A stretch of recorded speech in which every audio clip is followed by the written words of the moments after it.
All right, awesome. So thank you everybody for being here. We have with us a very special guest. Many of you are aware of Onionhead Andrew, but I have asked him to come today specifically for our group so that we can, and thank you so much for your generosity in time, Andrew, so that we can actually take the time as Andrew is explaining whatever we're going to run through in terms of tools of protection for us, and do them while he is teaching. So this is very hands-on. Hopefully most of you have the tools needed. Andrew will walk through that. I didn't, I think Meg, you're on. I did not have your number, so I couldn't connect with you ahead of time.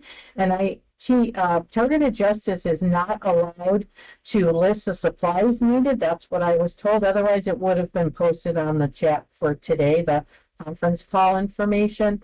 So with that said, thank you so much, Andrew. I feel very blessed that we have you today for, I believe, about an hour, maybe? About right? For what? About an hour today? Oh, yeah, I was planning on 2, but between 1 and 2 is good. That would be great. Okay, perfect. So again, I'm going to turn it over to you, Andrew, and everybody, I hope you have your materials.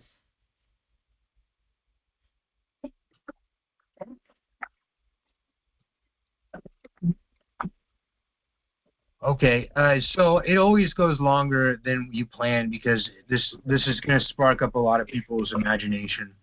I mean, creativity would be a better way to say that. But what we're going to use today is we're going to use, and look at, it's, can you see that? Cling wrap, which is saran wrap. That's the generic name for it.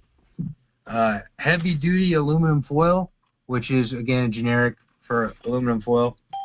And then copper wire. Okay, this is just copper wire, and it's twisted, and it's insulated. That's why it looks different, but it's just copper wire. This is the wire people use for housing. That's why I got it, because it's so cheap and it's readily available. This is probably the best bang for your buck you can buy. It's called Romex. That's the corporation that makes it primarily. But it's just housing, 3-strand housing wire, 14, 12, 16 gauge. It doesn't really matter. Just get the best deal you can. And the insulated actually works better because you can twist it more effectively and because it holds more inductive charge. All right? Okay, so for this session, people bought copper wire. I don't think That's we have. fine. Yeah, okay. So thank you. Awesome. This is just cheaper and more readily available. You can get this at almost pretty much every hardware store. If they don't have this, it's not much of a hardware store really.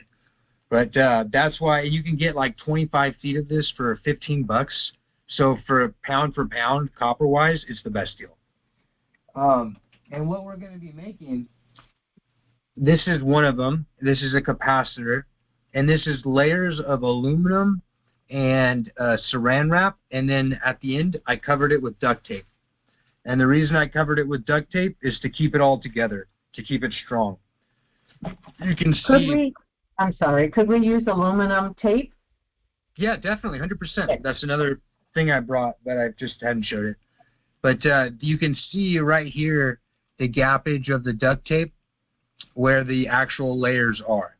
All right, so you want to when you build these capacitors, you want to cover them. You want to make them strong because you're going to wear them. Right, so like this one right here, I could wear this anywhere. And what it's going to do is it's going to help dissipate magnetic charge. All right, what the coiled wire is going to do, so that's by itself. The capacitor by itself helps dissipate magnetic charge. All right, the wire by itself creates a magnetic field that helps break apart nanomachinery chains. All right, and that goes to a longer explanation that we can go over very quickly what I'm talking about.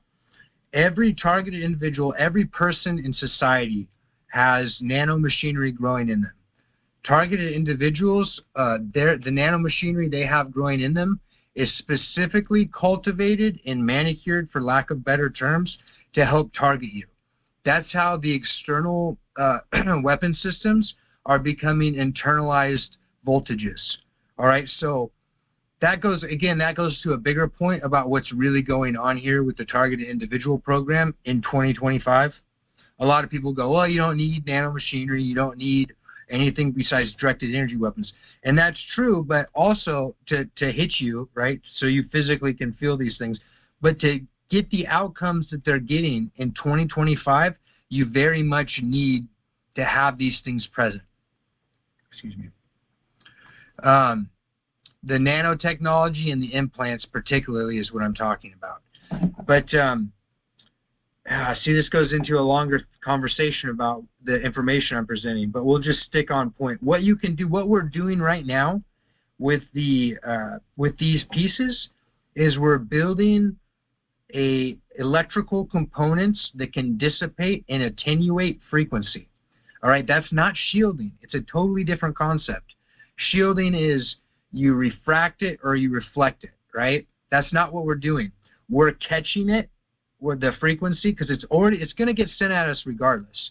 And we're attenuating it, which means we are lessening it, we are dampening it back to a neutral charge, which is to say bringing it into null or no charge. That's the concept that every targeted individual should have, regardless of following these specific directions or not.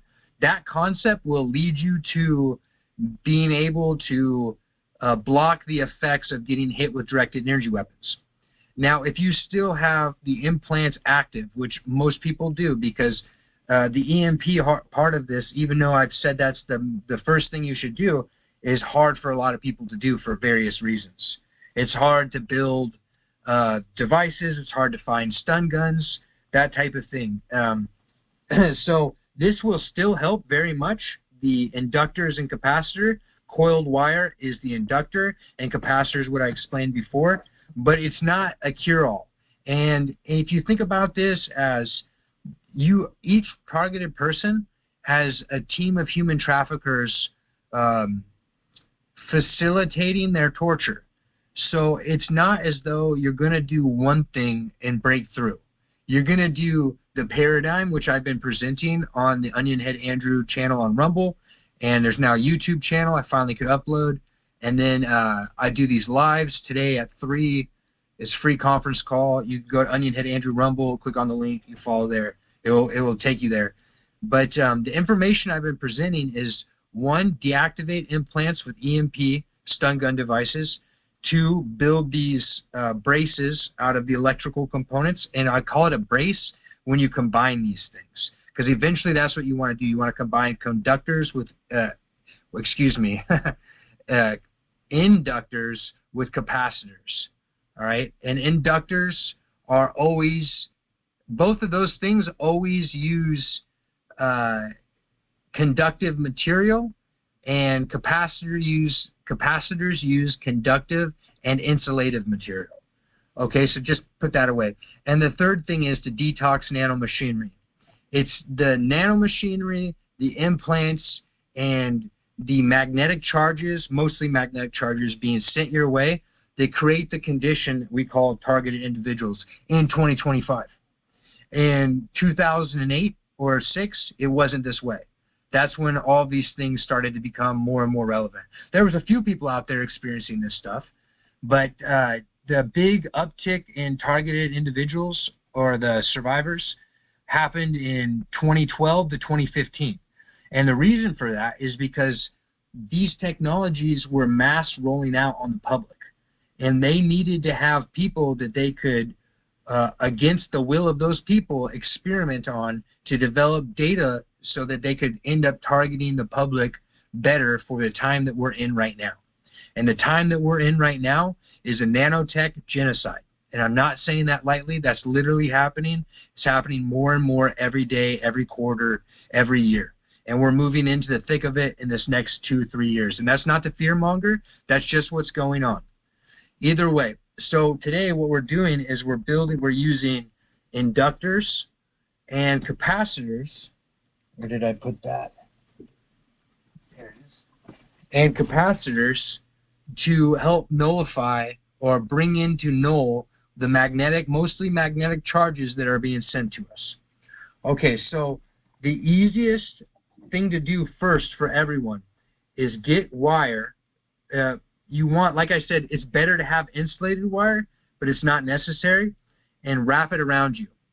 All right, and as you wrap this copper around you, what's going to happen is you're going to start breaking up these chains of nanotech.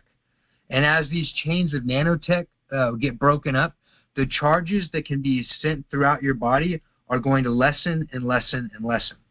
All right, and you will start to feel the specific areas of your body that are being electromagnetically pulsed, specifically implant to implant, and the charges that are trying to carry from implant nanotech hub to implant nanotech hub. And what you'll do is you'll wrap that copper around that area. So you'll feel, for example, this is primarily what it is. It's the left side, the top of the head, all the way down to the left foot. So if you wrap this wire, and sometimes it's the left arm too, a lot of times it's the left arm too. If you wrap this wire around any of those spots, you'll start breaking up these chains. And when you break up the chains, immediately it will lessen. Okay? When you have the implants deactivated and you go to do this, now you're big. It's just everything that you've done before, it just, it gets accelerated, right? Getting the implants out or EMP'd, is very, very, very important. It makes everything more effective. But this is still something you can do before you get to that point. These capacitors you want to be careful with, because what they do is they convert a magnetic charge into an electrical field. And if you've got this situated in an area of your body over where an implant is, for example, it will transmit that electrical charge into that implant and that nanotech right there and actually increase your target. All right, so the capacitors you want to be careful with. What I do with capacitors almost always is I always pair them with inductors. Mute it? Yeah. I almost always pair them with inductors. Okay, these capacitors and inductors, the capacitors almost always go with inductors for a variety of reasons. And what I mean by that, I'm sorry to interrupt, but you said something super important. I want to make sure we all got that. You said that when we do something, it will actually increase the attack. What was that? What I was saying is you want to be very careful with these capacitors, okay? Because the capacitors, they take a magnetic field and they convert it into an electrical field, okay? These inductors take an electrical field and convert it into a magnetic field. So they're opposites, okay?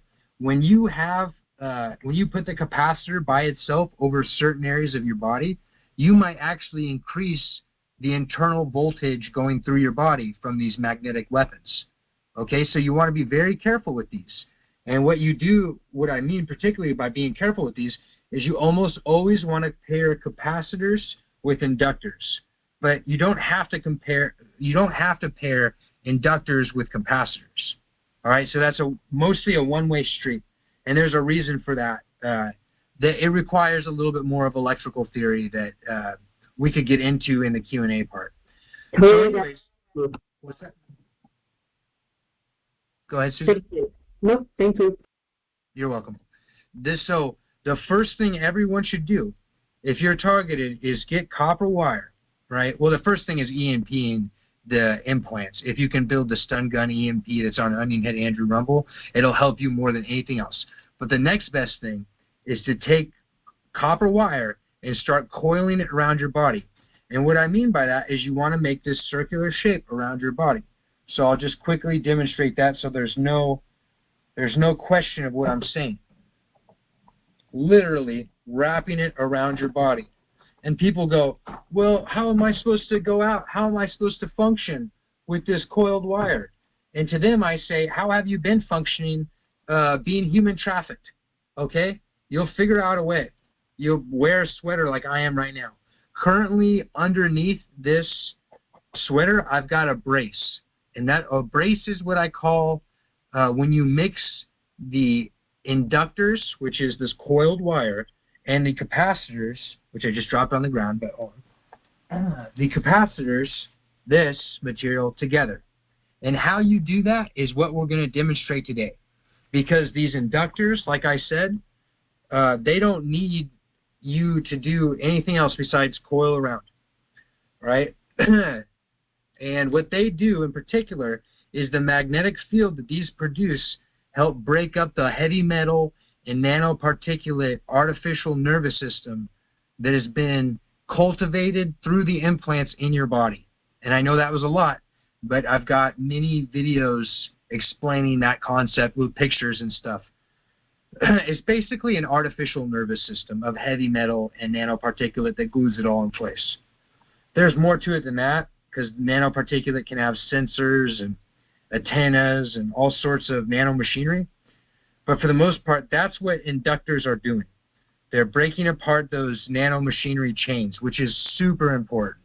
That's a very, very important thing, that magnetic field it produces.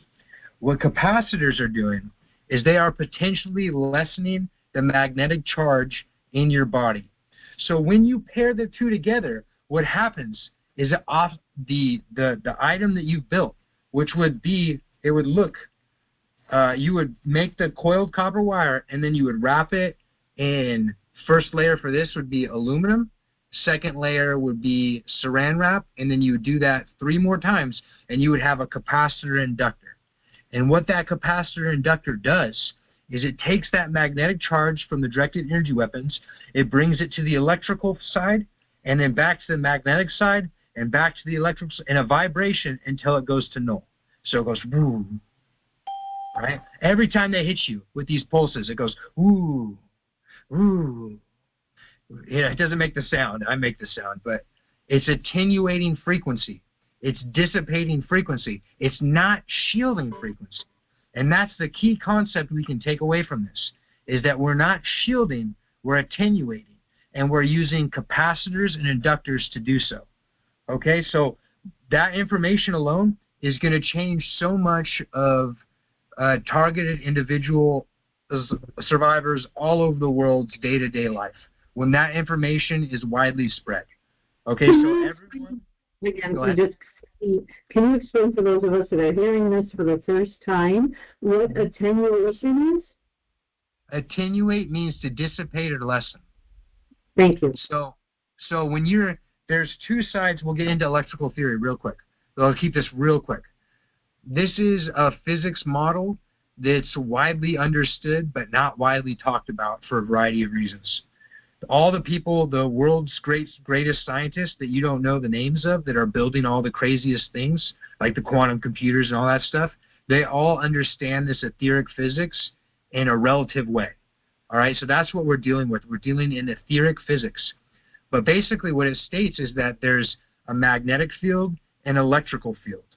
And a magnetic field and electrical field are basically the same energy in different states.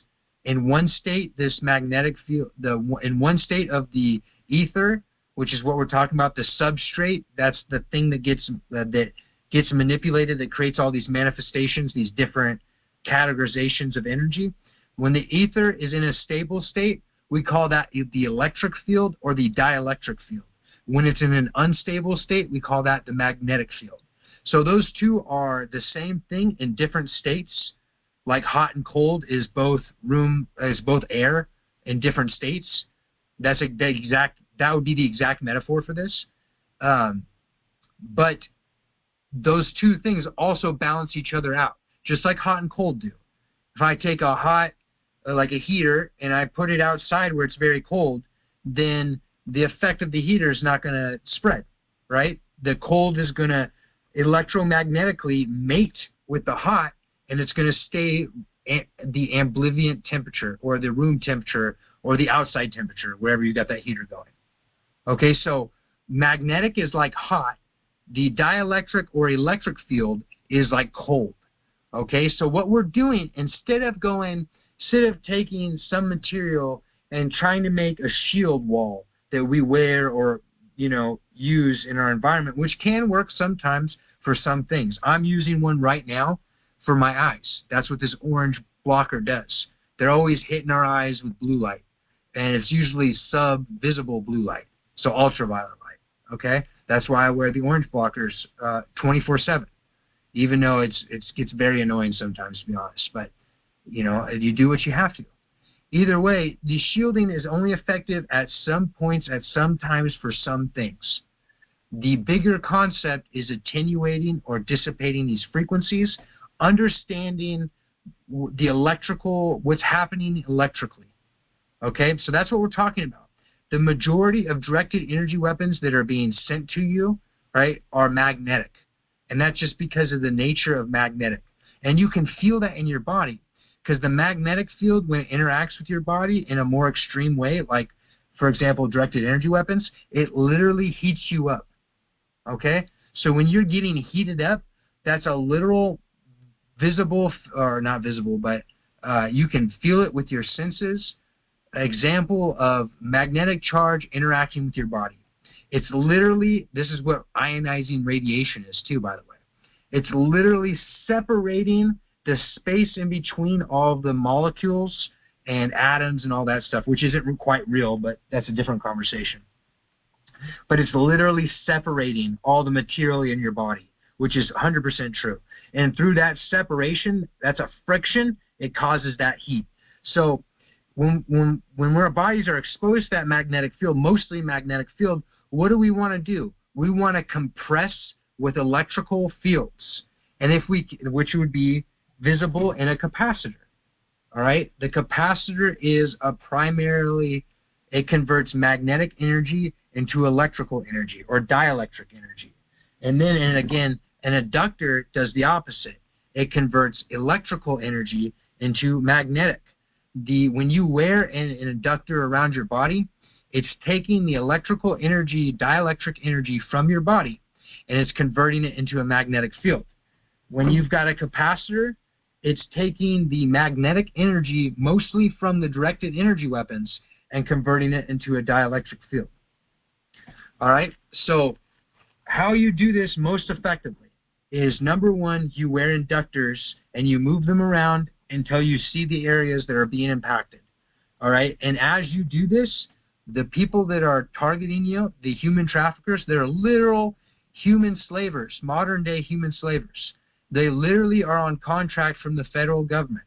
They are literally near you, okay? They have to be near you to facilitate these things for a variety of reasons. So there's always a few of them within 100 yards, all right? Just get that through, get that into your psyche and understand that this is what's going on. It's not being done by AI out of Fort Meade or Air Shriver Base or wherever people want to say.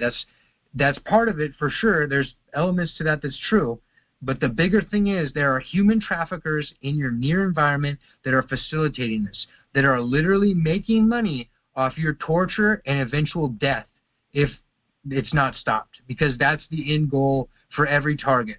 They don't ever stop. Well, maybe they do once or twice. I've never really heard of it, to be honest, but they don't usually stop. What they do is they drive a person to natural disease, which is an outcome. It's not natural, it's artificial, but to appear as natural disease, heart attack, stroke, cancer, you name it, these people attempt to do it, which is an outcome that they would desire, because that's part of the data ledgers they're trying to get from torturing you with this implant, nanotechnology, directed energy weapon interface. So that when you move these inductors around, they're going to move around what they're aiming at. All right, so you're going to be moving around. It takes work, but you would rather do the work and have control over your life, at least I would, than not. That's the trade-off. You do the work, you learn the things, you get control, right? It's hard, but you do the work, right? Or you don't do the work, it continues to progress. These people have remote access to your body, and they torture you literally to death. That's not an exaggeration. I know it sounds like it for people that have only been targeted for a few years, but a lot of us have been targeted for a long time. We know how far this goes. And someone like me that's speaking out about these things that are good, that will actually help you, they'll try to kill you outright. That's who these people are. That's who's really running the government. And it goes to a bigger conversation about the time that we're in right now, which I would say, is what people would call the New World Order and all that stuff. Just travel internationally, you'll see what I'm talking about. Okay, so the best thing to do, right, is you get this aluminum tape. So aluminum tape is very helpful. It's just aluminum foil that you can tape.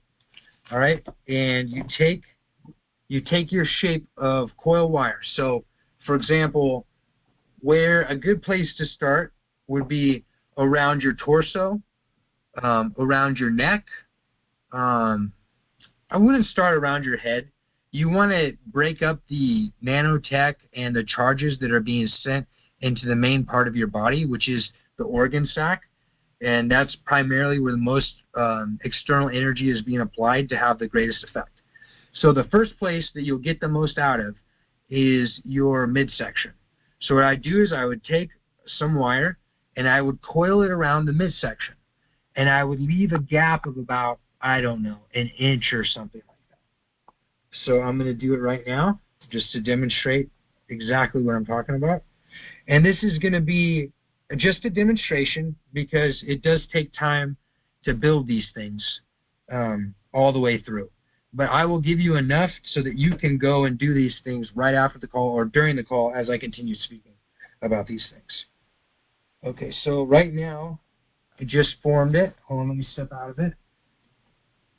And currently I've already got these things around me. I've got quite a few inductor capacitors made in this exact same way that I'm talking about right now. So now I've got the shape, and I've got two loops. Primarily, you would want, if you're doing this to start building braces, you would want, I don't know, 5 or 6 loops of wire. All right, so this is just a demonstration, but this is exactly how you do it. And what I'm going to do is I'm going to take this wire, and I'm going to form this circle. It's kind of hard to do it, honestly, without enough wire, but I will. So I can wrap it around itself so it gets nice shape. So that's what I'm going to do now because I already got the shape. I got the diameter I need. So I'm just going to wrap this so we get that structure.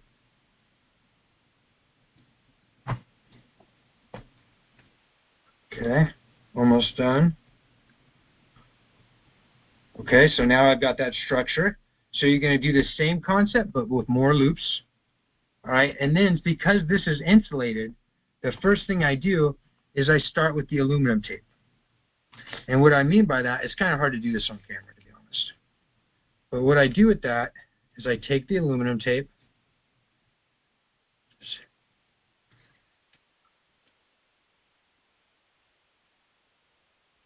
and I pull the paper off the back.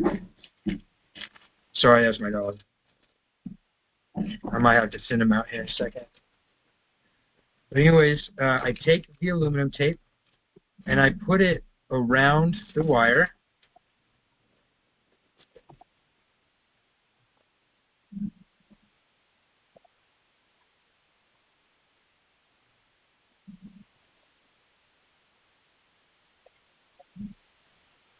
I like starting on the outside and then working my way inside because doing the inside is always a little bit harder.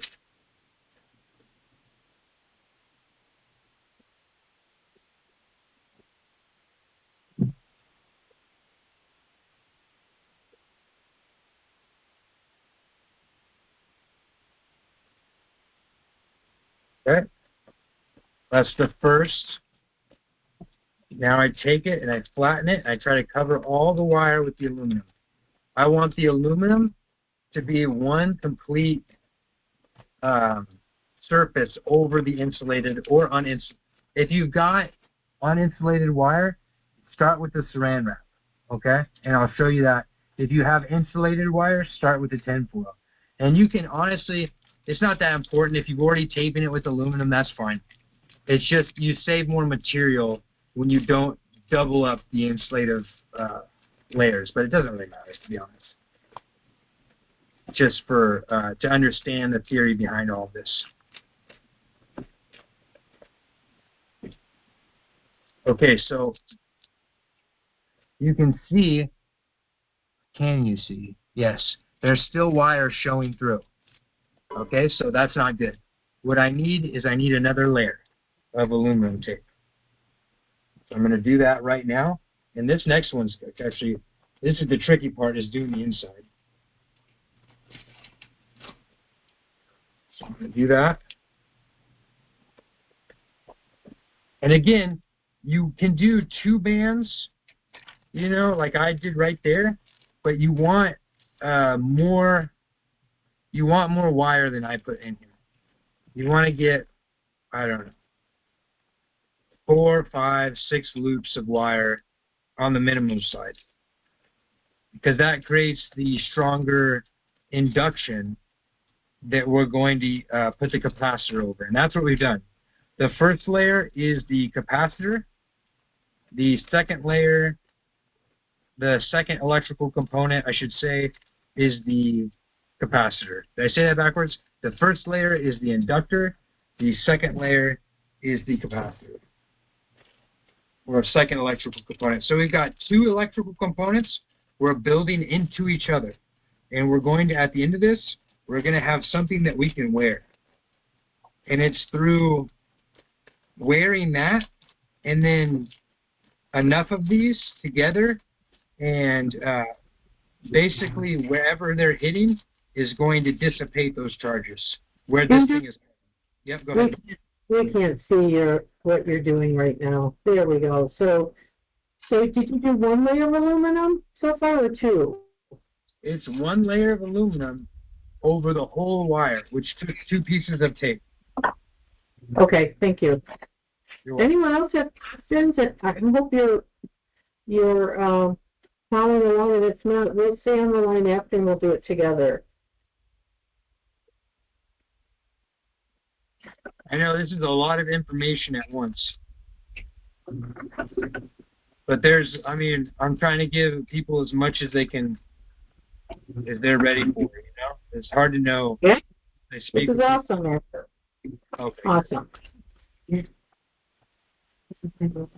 It's like the first time you hear anything, it's going to be like, what? You know, it's always going to be like that a little bit. Like, what is he talking about, really? But you're going to see this is going to take off. It's going to be huge. And it's not just going to be for targeted people. It's going to be for people with chronic inflammation, because everyone is being affected with these weapon systems. And it's not just that this brace will help you with the weapon systems. It will also help you just heal in general by dissipating these frequencies coming from your body. Even if you didn't have nanotech and whatever else present, implants, this would still help you. All right, so that's my second piece of tape to cover everything in 1 layer of aluminum. And still currently I have a little bit of wire showing, so I'm going to take the next just spot tape to cover these 2 areas. Because what we want to do is we want to create a ubiquitous or an all-encompassing layer of aluminum, and then we want to do the same thing with saran wrap. And then we do that, and then we do it again and again and again. About 3 to 4 layers of this stuff, of aluminum and saran wrap. And then we've got ourselves a functioning inductor capacitor that we can wear, which is what I call a brace.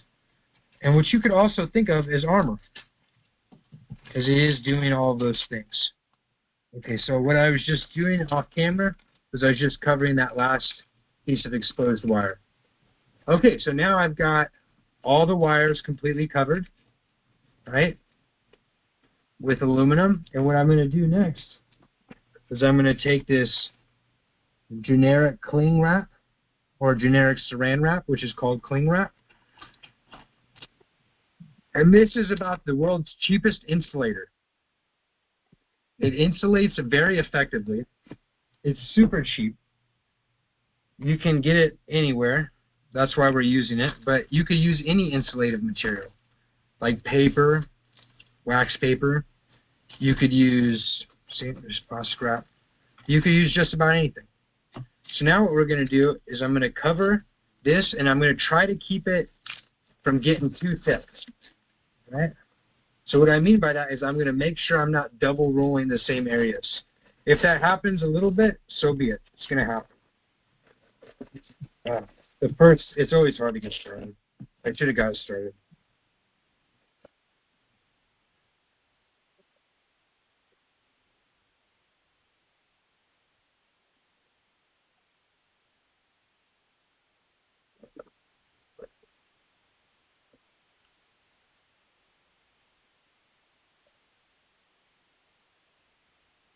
These rolls can be such a pain if they don't get pulled out perfectly the first time.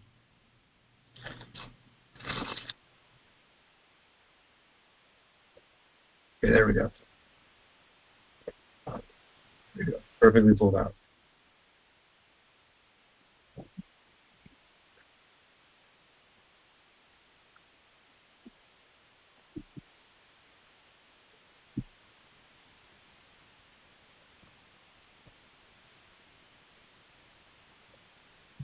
Yeah, I have a video of me doing this on Onionhead Andrew Rumble, where I'm sitting down, I've got all my tools and a table in front of me, and it's a little bit easier for me to do it.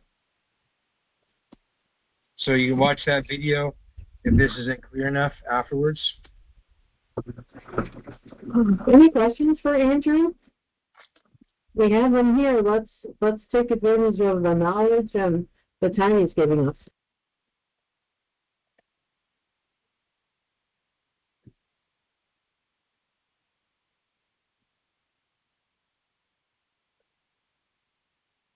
Okay, now I've got this whole, all of the aluminum is perfectly covered, all right, which is good because if any of the aluminum comes through and touches the next layer of aluminum, it's going to ruin the effect, all right? The capacitor part of this is not going to work.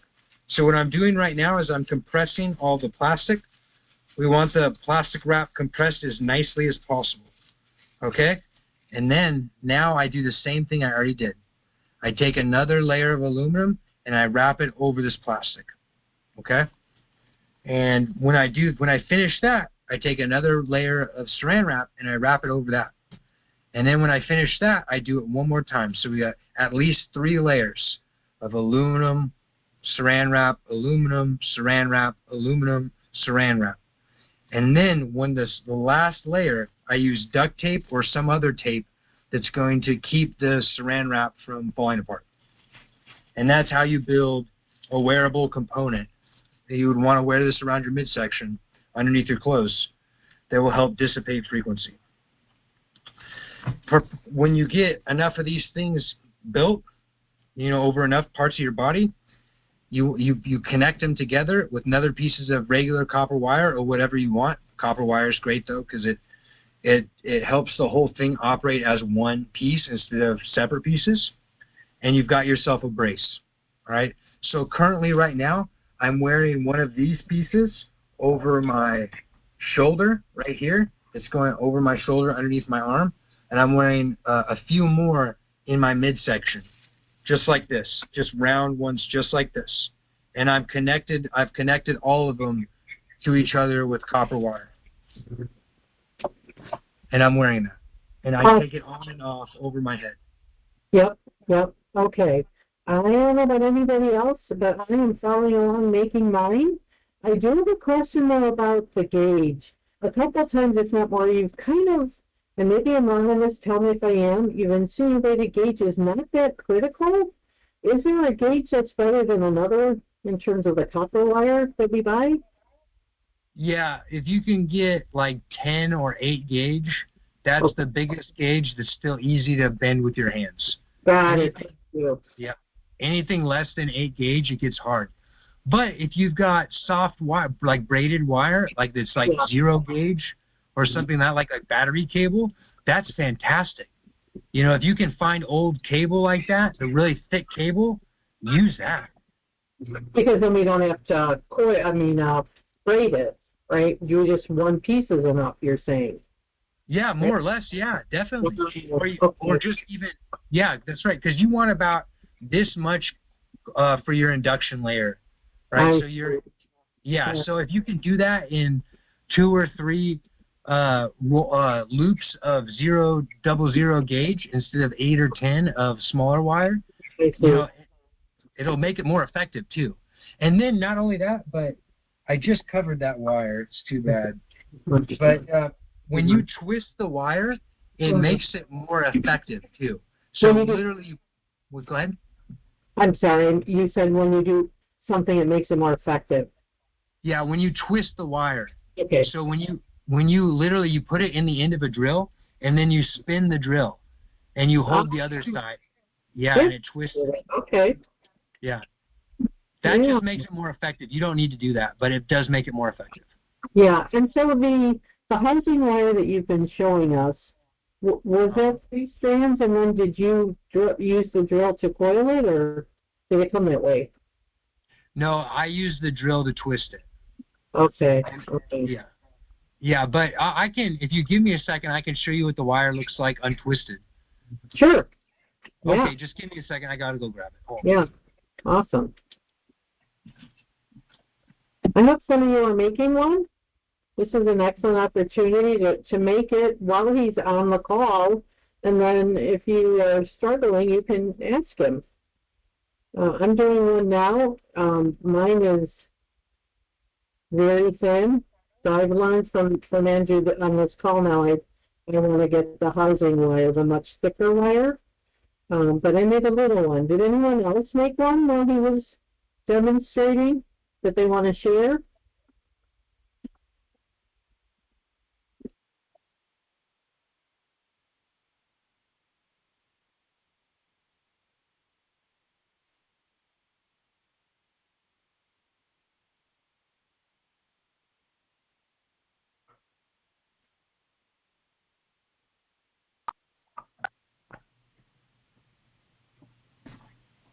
Well, I was unable to watch the video, but I will admit that what Andrew said was true. Most of the time, the people are near you. That's my experience. And he is right. I do know I wear like some copper fit clothing, and I apply magnets, and it doesn't cut down directed energy 100%, but it's not as intense, so it's a little bit more tolerable. But I am disappointed that Copper Fit used to make a Copper Fit bra that was really nice. It was like a sports bra, and then you attach the magnets to that, and that seemed to cut it down a little bit. But I wasn't able to see what you guys were doing because I'm not online. I don't even know if you can hear me. I can hear you. I can hear you. The reason that the copper works is because it's an effect by itself. The copper works by itself because there's an effect of copper. It's basically because it's anti-magnetic. Silver, gold, and copper, and a few other things are anti-magnetic.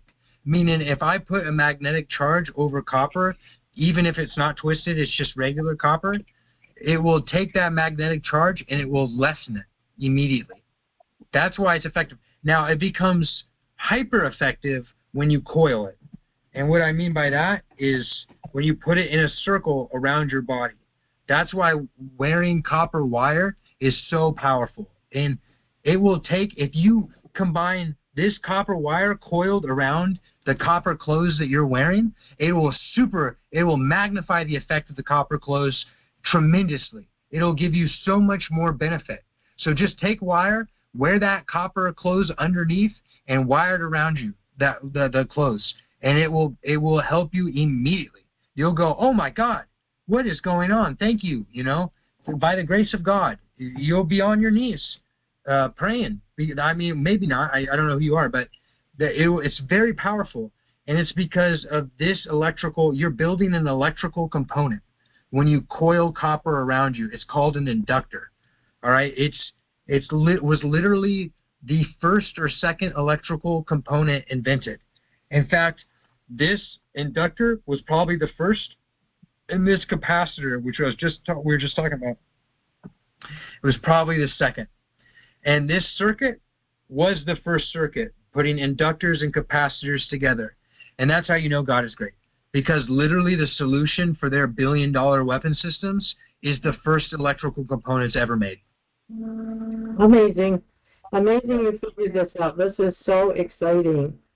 I know. Yeah, but it is. It's amazing. It is amazing. And it took me a long time to put this all together exactly because I had to learn etheric physics and all that type of thing. Yeah. But to the caller that was speaking before, I'm so glad you talked about your copper clothes. If you have a conductive fabric, it will magnify the effect of all of this 100-fold. Yeah, all right? I'm not online, so what's a conductor? The copper wire, I need to buy that and put it around like my clothing? Because what happened is for the first 2 years when I started wearing the copper clothing, they weren't able to attack me at all, and then now they can. And I didn't know if the clothing was wearing out or if they just found a go-around. Yeah, they found a workaround by targeting you with more high-frequency weapon systems. Because you, at that point when you were wearing copper, you were still shielding, right? It was attenuating some of the frequency like I was talking about because copper naturally does that, but it didn't have the right form, all right? So that's the key component in all of this stuff is form and function give you the material effect, right? So it's not just having the right function, it's putting it in the right form. And that's where literally the coiling, like I'm literally, so this is, I know this sounds like it's confusing, but it's really not because you can't see, but you literally take wire and you wrap it around you where you're wearing that copper shirt, and it will have increased the effect of copper that you've already had, that you've already experienced by a lot.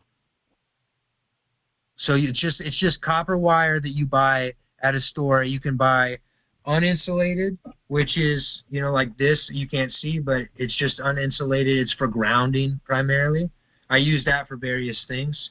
Or you can buy housing wire, which is called Romex. That's the company that makes it. But it's just the normal 3-strand wire that people use for housing applications, like the wire from electrical outlet to electrical outlet.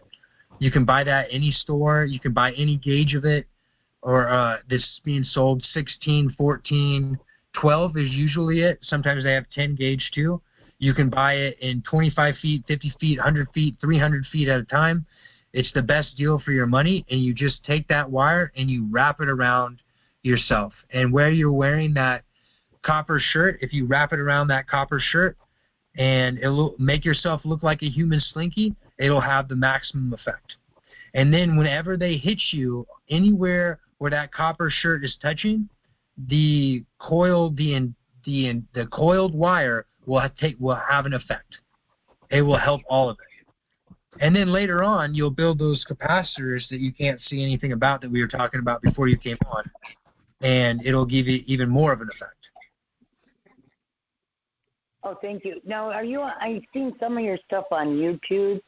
Do you have this on YouTube or no? I will. So I asked Susan to record this after we're done. Susan will send me the link, please, and then I'll edit the parts out that people don't want for whatever reason.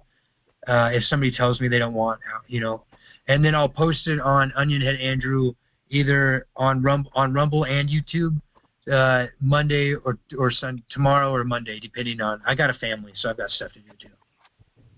Oh, okay. Thank you. That's soon enough. Thank you. You're welcome. Yeah, it's on, and then I'm on X too. I'm on all of those things: X, YouTube, and Rumble. So. Well, thank you. That's also good to know. Yeah. You're welcome. Yeah, you're awesome, Andrew. I appreciate you. Thank you. It's taken like 10 years to figure all this out and put it together. And I guess with the rest of our time, unless we got more specific Q&A, I could just talk about the paradigm more, the paradigm of overcoming directed energy weapons. Okay. Well, I think there's a couple questions, yeah. So my question is, with the plastic layer, I thought I heard you say you don't want too much on, or, because here's the reason I'm asking. I'm struggling to get the plastic around just one layer. It's kind of hard to do when you're doing it for the first time. So if I end up having it kind of bunched up, is that okay, or does it have to be very, very seamless and smooth? And that's a great question. It's okay if it bunches up. The best capacitor, because we're talking about the capacitor part of the capacitor inductor. The best functioning capacitor is going to have the aluminum layers closest together. Okay. Between the plastic. Okay, that's helpful. Thank you. You're welcome. A couple questions. Sorry, that's why using tape is so nice, because you can get it really tight with the tape. Yeah, so I had no trouble with the aluminum layer. It's this plastic layer that's not, you make it look so easy. It's a little complicated. Yeah, it's because I've done it a few times. Yeah. But the trick with the plastic is you keep it on the roll and you just move it through. Take it out of the box. Okay. Yep. Okay. Yeah, I always keep it on the roll. Yeah. Okay. Thank you. That's helpful. Very helpful. We have a couple more questions on the site. So when you wear that around your body, it doesn't have to touch the skin. It doesn't have to make contact with the skin like other shielding does. No, it doesn't have to. What it needs to do is it needs to touch a conductive layer if it's not touching your skin. So, for example, like wearing that copper clothes, that's huge. That will make this 100 times more effective. But if it's not touching that the layer, then it should be touching your skin, because your skin is a little bit conductive. So would it have to have contact everywhere or just in some part? It would. So without the conductive layer, it's going to need to have contact with everywhere that you're being attacked. But what the conductive layer, like copper clothes does, is it spreads that out. So it spreads the effect out to everywhere the conductive layer is touching, which would be the copper clothes. Okay. So you said you can make more and then connect them if we want to. Do they have to be connected? If it's, let's say, somewhere on your lower body and then your neck, do you have to connect them, or is it so? No, you don't have to connect them, but they're more effective when they're connected. Okay. And then I was wondering, two more questions. What if we have other shielding on, like let's say, something underneath our clothes like rubber? Can we keep that on, or which is touching our skin, like, people protecting their hearts and things like that? Will we need that even, or will it render this ineffective? It can potentially render some effects of that ineffective. The rubber is only, and if you think about this, is back to the shielding versus dissipating. Dissipating or attenuating frequencies is the concept moving forward. You can use shielding in some places at some time, but for example, if you're protecting your heart with big, thick slabs of rubber, what they'll do is they'll tune the frequency up or down to get around it, because they have the whole electromagnetic spectrum weaponized, more or less, from extremely low frequency all the way up to like gamma rays. And if you could see the spectrum that I'm talking about right now, you would understand. Visible light is a very small section of that, right? And they can literally tune that up. Hearing is a very small section of that. What you see is a very small section of that, is what I meant by that. They can tune that up and down around any shielding. That's why people are always like, oh, I've had success with copper, and the next person's like, I've had success with mylar, and the next person's like, I've had success with lead. But then if you talk to any of them in 2 or 3 months, they go, oh, I stopped using it. Yeah. Because, the counterintelligence, torture, human trafficking teams tune up and tune down. Mm-hmm. Okay. And then I was just wondering, will we still feel the pulsing after wearing this? We just won't have nothing painful then anymore? Or do you still feel the pulsing at all? Or Yes, you feel the pulsing of the charge being taken off your body and put into the components. You do not feel pain. Okay. If you're feeling pain, then you need to move stuff around or build more, or maybe you need that conductive layer of, that conductive layer can be mylar, it can be copper clothes, it can be, there's so many things. Just think about conductive fabrics in general. So that would be like fabrics with a foil on them, like a dance wear, for example, anything like that. And it will create that connectivity that will connect everything to your body.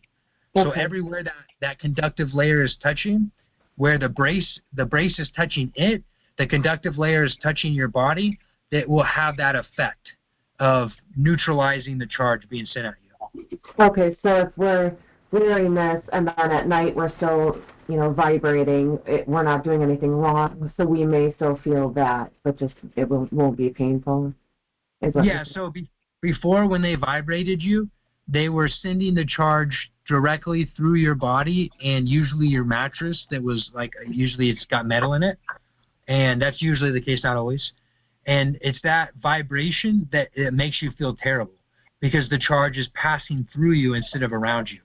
When you build the electrical component, you can feel the pulsing of the material and your body to some extent, but it's no longer going through you. It's going around you. Okay. It feels it's night and day difference. Mm-hmm. So just something, another question back to what you said in the beginning. You referenced the left side of the body for, pretty much everything. Can you elaborate there? Like, what is it about the left side of the body?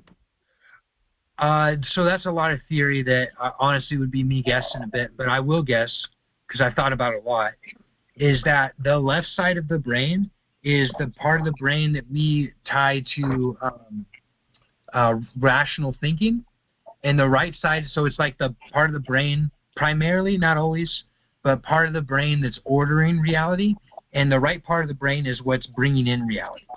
And I think it's because of their desire to impact the left part of the brain primarily that the left part of the body is utilized. And the reason for that is that the nanotech and heavy metals, they need to be constantly being suspended with magnetic charge. When there is not enough magnetic charge in a person's body, basically inflammation in a person's body, the nanotech falls apart. And so if you sweated a lot and worked out a lot and did all the basic and ate a lot of clean, fresh fruit and vegetables, then it would all fall apart. And I did that for years. That's how I dealt with this before I got the implants out, is I would eat garlic, onions, fruit peels, or grapefruit peels, orange fruit peels. That's so powerful of a detoxifier, those peels. And garlic and onion. I eat that stuff, literally, I would go weeks of not eating anything besides that. I wouldn't even eat bread. I would eat nothing besides that because I was always detoxing this nano out. And because I was always detoxing the nano out, there was no connectivity between the implants. This is before I even knew implants existed. I thought it was almost all being done with nanotech because I knew implants were there because I had surgery. That's a longer story, but I didn't know what they were doing. Okay, I was implanted when I had surgery, but that's a longer story. At that point, I was demagnetizing my body, getting the nano to fall apart, and lessening the majority of the effects that were being sent my way with just eating fresh and working out. Primarily lifting. I was lifting heavy weights, squats, and that compression that was putting my body under was squeezing all this crap out of me. So my point, long story short, is that the left side is utilized primarily to keep the nanoparticulate and heavy metal artificial nervous systems intact to affect the left part of your brain, I believe. And also, go ahead. I was going to say, I would agree. I mean, I don't know if people ever take a vote, but yeah, it's very much left side on me. And my right hand, I didn't know if it had anything, but your explanation makes perfect sense. Are you saying past tense, you don't need to do that super strict detox dieting anymore after wearing what we're doing today? I do less detoxing. Well, that's not true. I still do as much detoxing, but I don't do it with food anymore. Oh, I do it with pulsed electromagnetic fields. It's on Onionhead Andrew Rumble if you want to understand more about that. And then primarily, that's just something I do every night. I sleep on a invention of my making. And then the second thing I do, which is more important, is I fast. All right, and I fast regularly when I notice I'm starting to get inflamed. I'll fast. I'll go a day, 2 days, 3 days, 4 days, 5 days. I'll go dry fast. Sometimes I'll drink liquids. Most of the time I dry fast. I'll do that whenever I need it. And that, what it does is it puts your body under such a compression, like an internal compression, like think of a hydraulic system, that it just grinds the nano out. all that crap that's built up in the pockets of inflammation in your body just gets ground out, because that's what fasting does to all inflammation always. Interesting that you would say that, because and I'll shut up so other people can talk, but in the beginning, my targeting specifically started at an exact point. However, I didn't feel all of the dew right away, but everything else was incredibly insane, and I ended up in the ER at one point, and they did a urinalysis, and I could see that I was definitely in ketosis, because I wasn't sleeping, I wasn't eating, but I hadn't felt that at that point anymore. I wonder, maybe I would have if had I not been eating. It's interesting. Yeah, no, I think our bodies, when I was targeted for the first time too, it went all alive on me. I got a really bad case. They broke in to some stuff I owned, and they put weaponized insects that carried a very vicious form of this nanotech. That's what some people call Morgellons, one form of it. And I got that really bad. I had lesions all over my body. And at some points of that, I stopped eating, because I was like, I was just like, holy crap, and I went to the emergency room and everything, because I had lesions all over my body. Of course, they called me a meth head. They wouldn't test me, though, because I would have tested me, and all that type of thing. And as it progressed, I lived in a different place after that, because I had to move home to figure all this out. And at some points of that, I stopped eating, and I would be like a complete relief of everything going on. Mm-hmm. And it was at that point that all the contractors in Vancouver, Washington, the FBI contractors, the DHS contractors, the U.S. military, NSA contractors, because it's all basically the same group of people, they all decided, they went, this is getting out of control. He's figuring this out before we even do the real thing. Because I was figuring out the Morgellons part of this. So they went crazy on me in a span of 3 weeks. Break-ins while I was home, people crawling on the roof, everything you could imagine, poisoning my food, my water. At the time I was smoking pot, the pot that I was smoking. So I went from, it was just, but anyways, when you're in ketosis, what's happening is your body is it's forming a great internal compression that's similar to working out. It's almost the exact same process as working out. So if you can't work out and you want to have the health benefits of working out, just stop eating. Your body will start working itself out from the inside out. Yeah. Wow. Amazing. Amazing. This is awesome. Thank you so much, Andrew. Other questions? Do you have other questions? Any more? I had to move home too, lost my house and all that stuff. And interesting, I did hear people on the roof too. I don't know, I don't have proof of that, I guess. But as soon as I moved home and felt just a little bit safer, that's when I was able to eat then finally, and that's when the direct energy hit me like you wouldn't believe. I thought I was going to die. It's pretty insane how it started. Yeah, that's how what they do. I bet you were had a lot of healthy habits before it went all live. Yeah, for sure. Mm-hmm. Yeah. So that's what they do. When people are naturally, when they've got the good habits from their lives or whatnot. I was a wildland firefighter at the time. It was my off season, so it's like I had like a professional sports athlete's routine. I would like work out, eat right, because I had to be right for the season, firefighting season. And anyways, they go extra hard on people like that initially. They do that so that you can't piece together that there's this other thing going on in the internal parts of your body. And now what I understand that other thing is it's nanotech.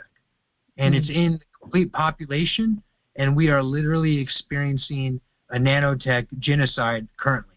That's literally what's going on at this moment. Right now, hundreds of thousands of millions people have already died, but literally hundreds of people are dying this moment from it. And it's happening all over the world.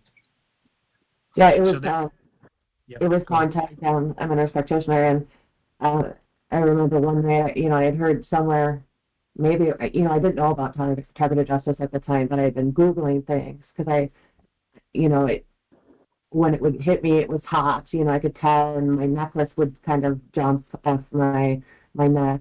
There were signs, and I remember one night I learned you can potentially put magnets on a fan, and thank God that I learned that because I had to point it right in front of my face to be able to breathe. Andrew, can you very quickly explain how to use copper wire on a fan? Yeah, just give me 1 second, I'll grab it. Okay. I have a question then. Please mute if you're speaking. I'm in Wisconsin, and I see nothing but clouds always looking the same. Like they're just long, streaking clouds, and they come one right after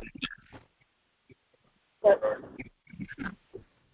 Does everybody else see that? And then, Yeah. Yeah. Like, man. They make sure that they spread chemtrails when they know my routine when I take my dog out. They make sure they come across the sky right about when I'm taking my dog out and prove everything. That's, I think, ask Andrew, but I think that's one way that they're putting in attacking us, these chemtrails. I can understand.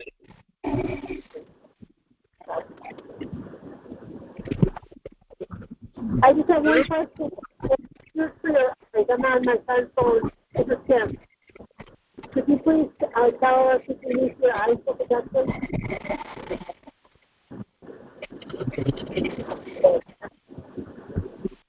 Kim, we didn't get the question, but Andrew walked away. So hang on, when you can speak, you can ask your question again. I'm just wondering, in the beginning you said you're the thing for his eyes all the time. I was wondering what it is and where you could get it.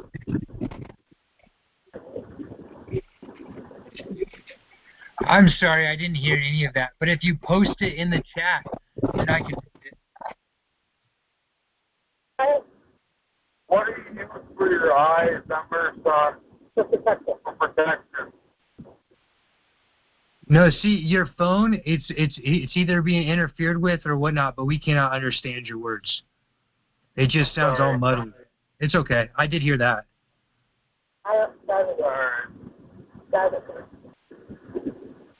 Can you text it in the, if you open the app associated with free conference call, then you can write in the chat. Hey, Ken, why don't you text me and I'll ask your question. Perfect. All right, so this right here. Okay, I heard that. She's texting you. This right here is a regular box fan, and what I've done is I've attached copper wire to each blade, and then I've used hot glue and this double-sided mounting tape to attach each one, right? So the hot glue and the double-sided mounting tape make a permanent fix, whatever. And when you spin this up, it creates a demagnetizing field. Now, you don't have to do it with a box fan, but you can do it with a ceiling fan. The more copper you spin, and the faster it spins, the greater the effect is. When the copper is, I'm looking for that piece of copper I just had. Where'd it go? Doesn't matter. You want to twist the copper. It's important that the copper is twisted before you put it onto the fan. Oh, here it is. So a copper plate, like a flat piece of copper, would not be good, like sheet metal, but copper. It wouldn't be. Okay. Yeah. It wouldn't be nearly as good as this. This is just 2 strands of copper wire twisted together with a drill. You can do this by hand, but you want to use a drill like this, right, with the chuck. You put it right into the chuck of the drill, and then you hold the other side and you spin it. This is how you twist all wire. And all wire that you use for any of this stuff is always more effective. It is always more effective when it's twisted. All right, and there's a reason for that. It basically, it creates a capacitance in the inductor inherently when you twist it. There's more theory to it than that, but it's more effective. So you twist the wire, you cut it in equal lengths, then you hot glue and you tape it to the fan, and then you've got this right here. This is just a regular box fan, $20, and it spins and it creates the effect. What the previous person was talking about when they were saying, this is important, this is really important to all of it, when they were saying that they put magnets on a fan and spun it up, it was creating a similar effect. The reason that they were having problems breathing is because a huge part of this is aerosols. There are aerosols being released in every targeted person's environment. They use the sewers, they use the air above you, and they use the air to your sides. The air to your sides and the sewers are the primary main carrier of these heavy metal chemtrail-like particulate and synthetic heavy metal like pesticides and herbicides. They even put that crap in the sprays when they dust this. And the particles are magnetized, and they use another weapon system, which is it overlaps with the one that they're hitting us with, that drives this particulate into our breezeways. It gets into our rooms from there, and then into our breathways. And they're doing this to us as much as they physically can. It's that heavy metal, synthetic heavy metal, chemtrail-like particulate that builds up, goes through our lungs, our left lung primarily. Any targeted person can get, I don't know the right scan, ultrasound or an X-ray. I don't know what detects the left lung's viability. And you will see that all of your left lungs are damaged because you breathe this stuff in. It gets electromagnetically pulled and pulsed through your body to the implants. It goes from your lung to your bloodstream to the implants where it grows, hubs, and then ends up connecting nanomachinery and heavy metals, and ends up connecting hub to hub, which is to say implant to implant, which is how this artificial nervous system is being built. Thank you. I have a question from Kim, the person who tried to ask it earlier. What are you using to protect your eyes? She didn't get that earlier. It's a blue light blocker. And yeah, that's a great question because your eyes absolutely need to be protected. If you're not protecting your eyes, they're accessing the part of your brain through your eyes. And because the nanotech, there's more to the nanotech. There's more to all of this. It's like we're just talking about the first layer of really understanding this. But the nanotech will connect from the surface of your eyes back behind into your brain. So when they do is they hit you with blue light that you can't see, ultraviolet light that's just out of the visible range, right? For example, night-oriented cameras, the security systems, can actually pick up these beams hitting your eyes. So I'm not just saying this, I have proof. And anyways, they hit the front of your eyes, and it polarizes, which is to say it electrifies all of that nanotech from your eyes back into your brain. So what I'm using is I'm using blue light blockers. This brand in particular is called Sleep ZM. That's SLEEPZM.com, I believe. You can use any blue light blockers that have this tint or a deep amber tint. Those are your best tints for this. But these ones are the best I've ever had by far. They're absolutely fantastic. What was the cost on those, if you don't mind me asking? These are, I was lucky to find them. They were on Facebook Marketplace. I had a rare opportunity where the contractors hadn't fucked with it quick enough, excuse my language, quick enough for me to make a deal with this person. But either way, because they do that. But these are clip-on. They go over my regular glasses. These were $15 from that person. I think brand new, they're $25 though, so it's not that expensive. Okay, I got a pair on Amazon, and they're orange, blue, like yours, blue light, and they were about $15. I was just wondering if, yours are better, but I don't know what the brand is on mine, but they're blue light and the orange lens.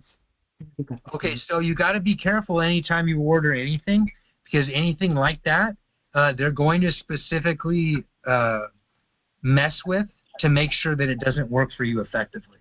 Mm-hmm. I do know that when I wear them, my eyes feel much less tired. Mm-hmm. It's probably working. It's probably working. Okay. So you don't have protection on the side though of your glasses? Is it just front only? You don't have those sides? It's just front, but you can see I've got a big pair of glasses, so there's not a lot of light coming in from other angles. I was wondering, so I had mentioned the difficulty breathing. At the time, I actually felt intense pressure right on my throat. And I don't know if that was them pushing in an aerosol or if it was actually just a very, very strong beaming, a pressure sensation. I'm not sure. But lately, and I've heard a lot of other people say the same thing. Like the other night, I was sitting in my garage and I smelled something, and it smelled almost like somebody had just gotten out of a shower. And I would say within seconds, I had a runny nose, and not just a little bit, like it's dripping, and then a headache. And so I'm realizing like there was something in that was a vasodilator, because everything, the headache, the nose, I just thought, how in the heck do they get that right where I am? Although the walls aren't insulated, but weather weapons. That's exactly what I was talking about. Mm-hmm. To answer your first question, there was nanotech in your throat, and they were hitting that with directed energy weapons to make it polarized in a way to help pull the particulate into your mouth. Okay. So yes, that pressure you were feeling was part of the nanotech implant, part of this weapon system. The second part of your statement question is that's the sewer system being manipulated.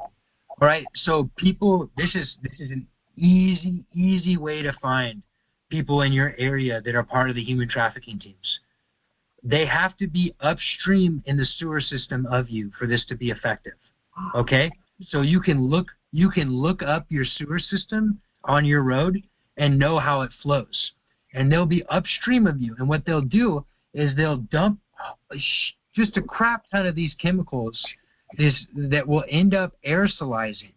And how it works is that when water goes down the sewer, this chemical comes up through displacement. Right? Water, liquid, chemical, the chemical vapors coming off the chemical, they're pouring down the sewer. They're poisoning everything with this crap. That's how completely gone a lot of these human traffickers are. They don't care about anything. They're just they're obsessed with money and power and sex. That's primarily what it is. But either way, the water goes down, the chemical vapors go up, and then at the point when they get up, then they can be whipped and moved around with weather weapons. Various acoustic weapon systems. Well, sometimes you'll hear it. You'll hear this very low rumble, and it'll sound like a train very far off or a jet plane far off. And what that is that's the weather weapons using pressurized airwaves to push this particle into your breezeways and into your breathways.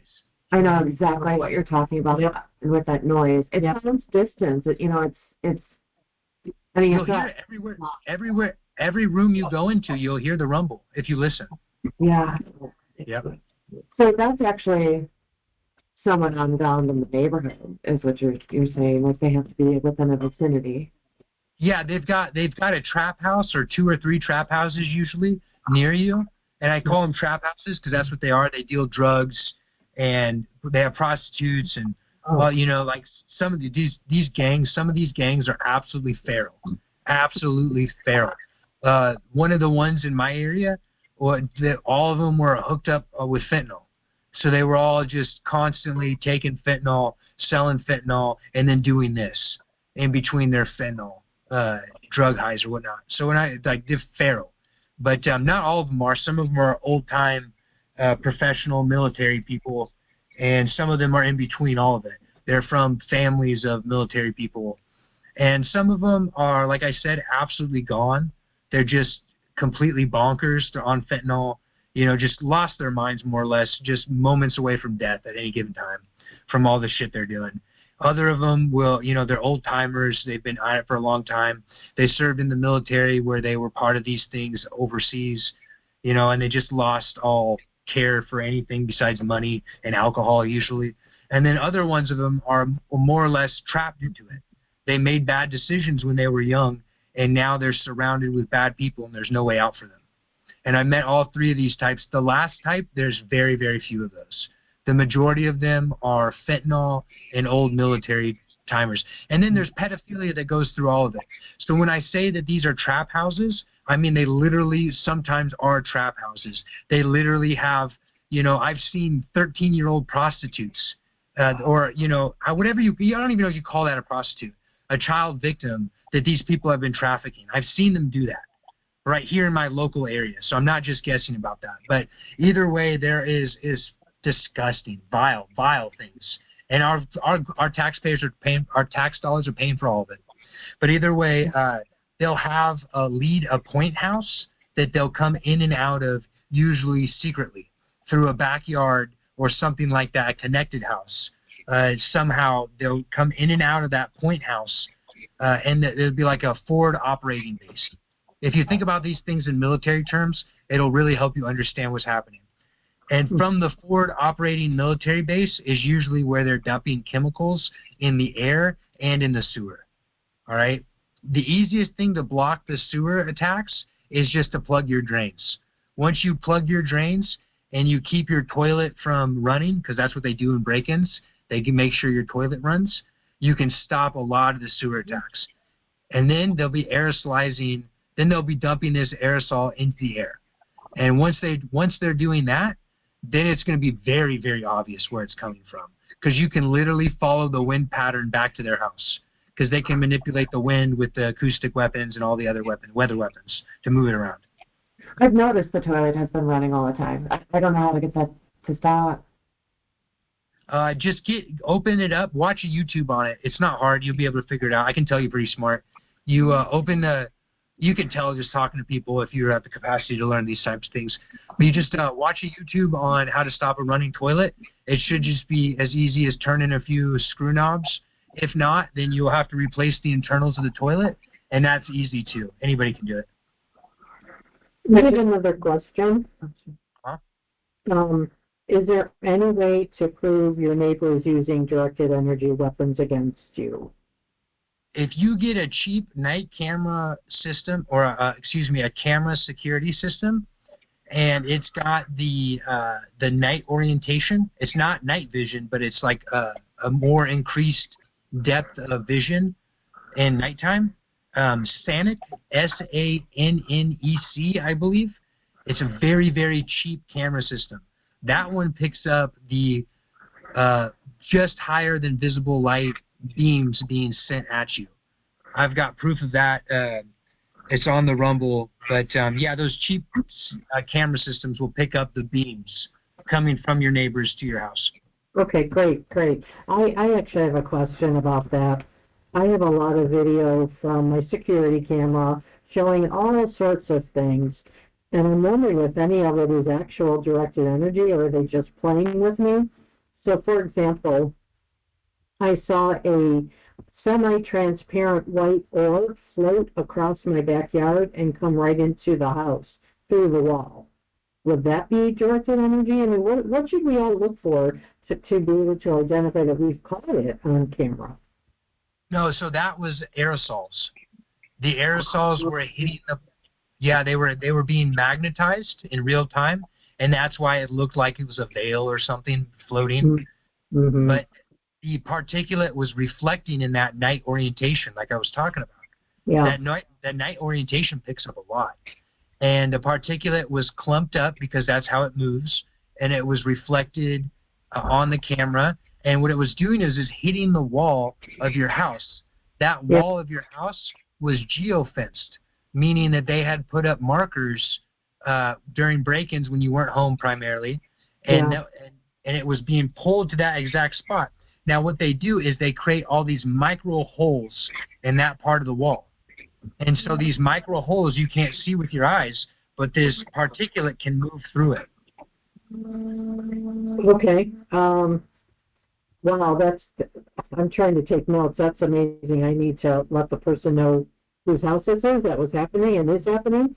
So the next question, again, similar, but a different thing we caught on camera, which was it looked like a stream coming from the sun directly into our house, but it was kind of an aura, but it was multicolored. And I was hit so hard at that moment, I fell to the ground and I really couldn't move. That sounds like a type of plasma energy being sent at you, but I wouldn't know. That's what it sounds like. Okay, I'll investigate that. Plasma energy? Okay. Yeah, because it sounded like that string had kind of like the shape of lightning a little bit. Maybe. It was very bizarre. It really was just a string coming from, it looked to me like they were capturing the power from the sun and redirecting it on my bedroom wall, but it was multicolored. And I have a picture. That's what it looks like in the camera.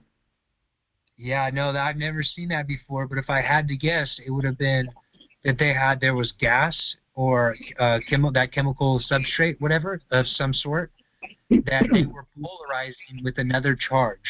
And that whole gas, that gas connected from you to that thing was becoming polarized all at once. But I don't know. That's a pure guess. I've never seen that. Okay, one more that we caught many, many times, and I think this might be what you were referring to initially, and that is a kind of a long bolt of light, a straight bolt of light, and it would move across from our neighbor into, really directed towards my bedroom. But yeah, is that directed energy? It sure seemed like it. Yeah, that's a laser weapon system. It's operating in the ultraviolet range.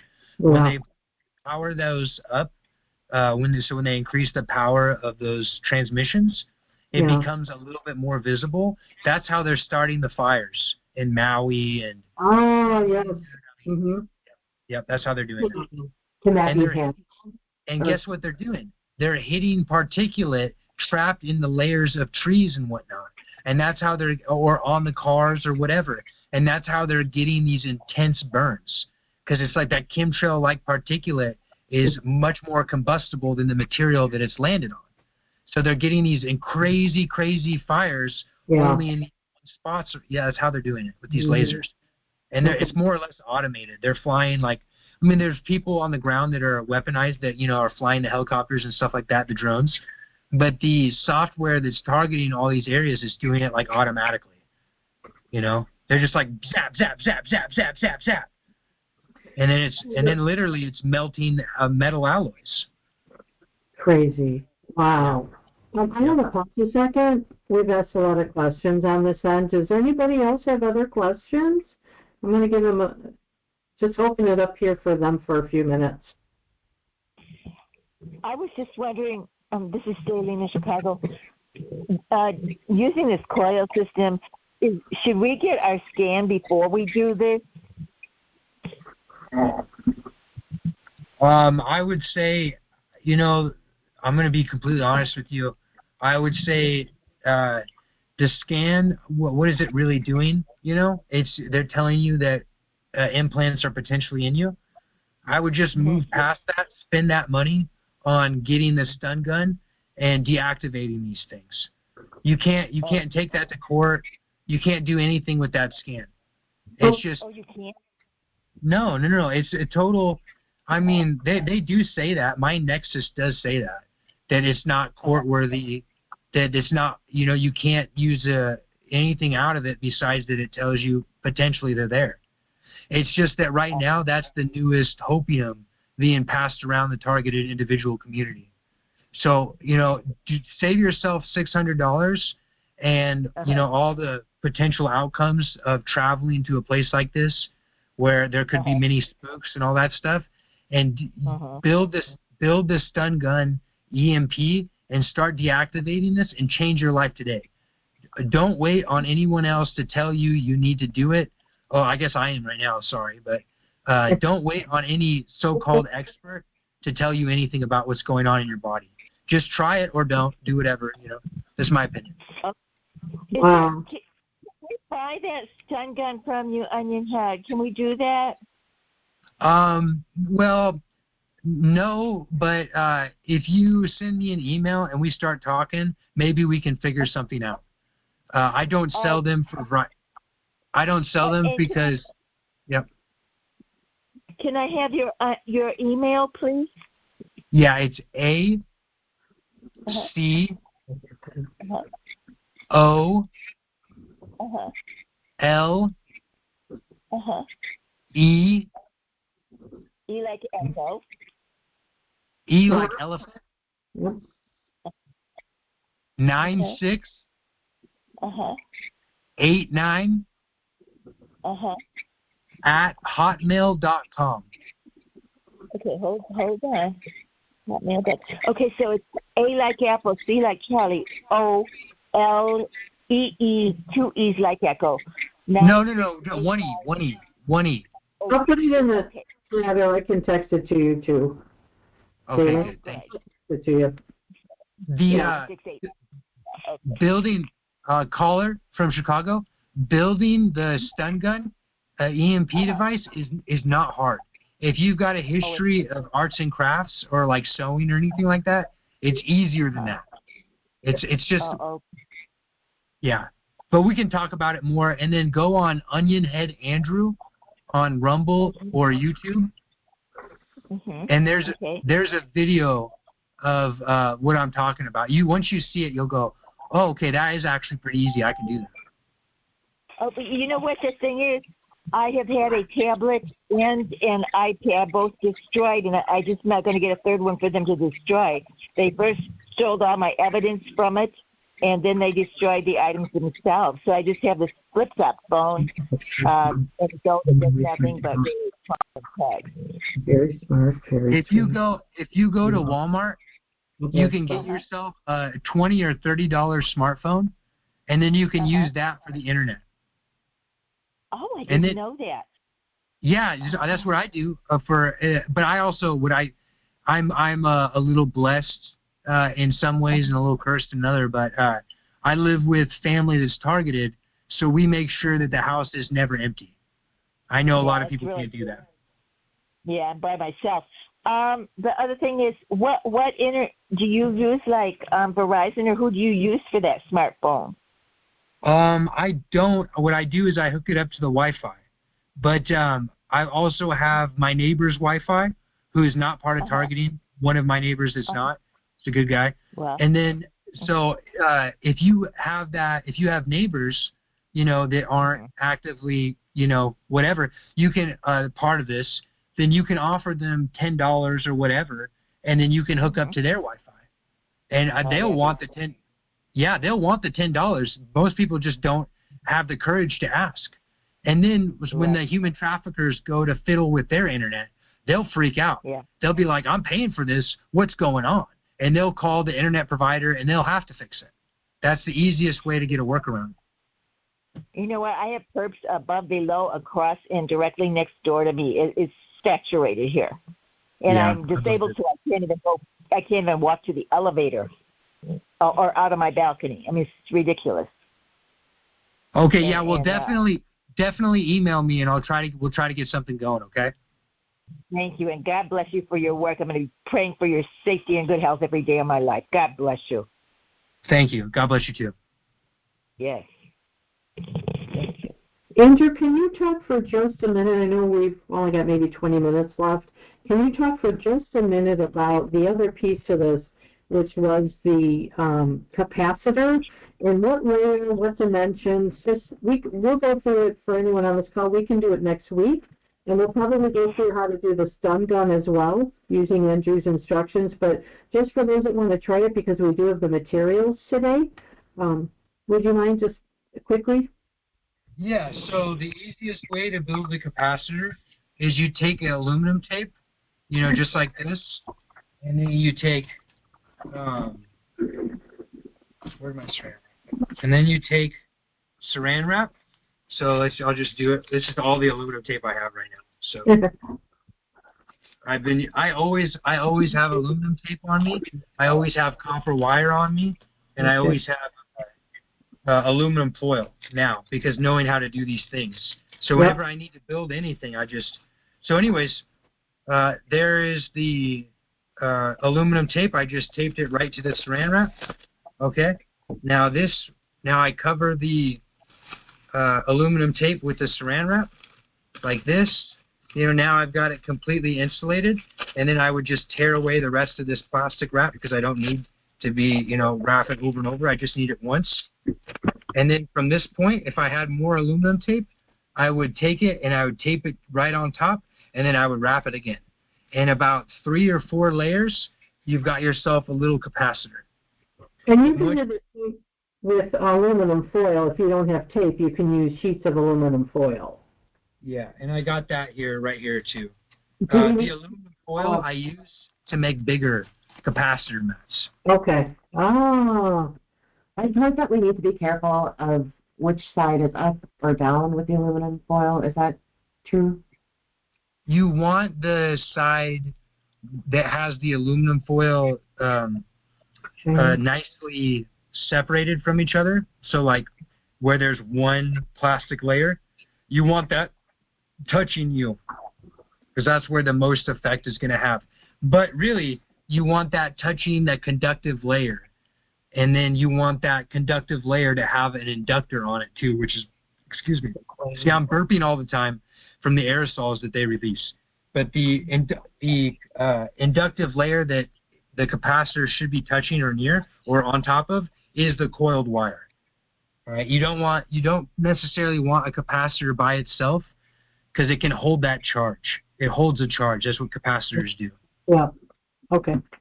You want it to be able to bleed off. Okay. Anyone else? Any other questions? Susan, that will make more and more sense the more you fiddle around with it. But it's almost necessary that you have to experience it physically because you will literally feel the electromagnetic fields interacting with you. And you will start to be like, oh, that's the magnetic charge hitting me. Or like, oh, I've got too much dielectric capacitance on me right now. You will literally be able, and then when you get used to that feeling, you'll be able to walk around and go from, like, say, a forest to a beach to the city and feel the different electromagnetic fields. Over time, you literally get that aware of the electromagnetic frequencies of the of the environment that you're in. It's absolutely wondrous once you start doing it.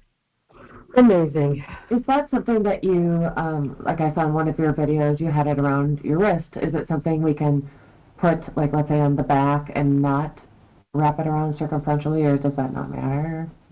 No, placement does matter very much. If you put capacitance outside of what's being directly targeted, so usually wrists are not targeted, if you put that capacitance there by itself, it will help you very much. It will help your blood in your body take that magnetic charge out of it. Okay. It's when you have the capacitor in areas by itself that's getting hit. So, for example, my head is 24/7 being hit with frequencies, right? And sometimes I shield it, sometimes I don't. A lot of times I'm just attenuating. And because I'm attenuating so much that the frequency hitting my head is negligible, okay? So I can feel it right now. I can feel the pressure, but it's not hurting me. It's just a pressure. It's a slight pressure. If I were to take that, where's that capacitor mat? That little capacitor mat I've been showing you guys, the black one. It's placing things all over the place. Whatever, I've misplaced it for now. That's annoying. Either way, if I held it over that area, which is right here, that's being hit 24/7, it would actually make it worse because it would hold that magnetic charge in an electrical field, and that electrical field would interact with the heavy metals that are being pulsed into that area, if there was any, and there's always a little bit, right? But when you attenuate as much as you can, the heavy metal particulate that I'm constantly breathing, like I said, aerosols, that's what's making me burp, and, excuse me, that's what I've been doing this whole time. It just lessens the magnetic charge that it holds, and it gives your body an ability to detox it.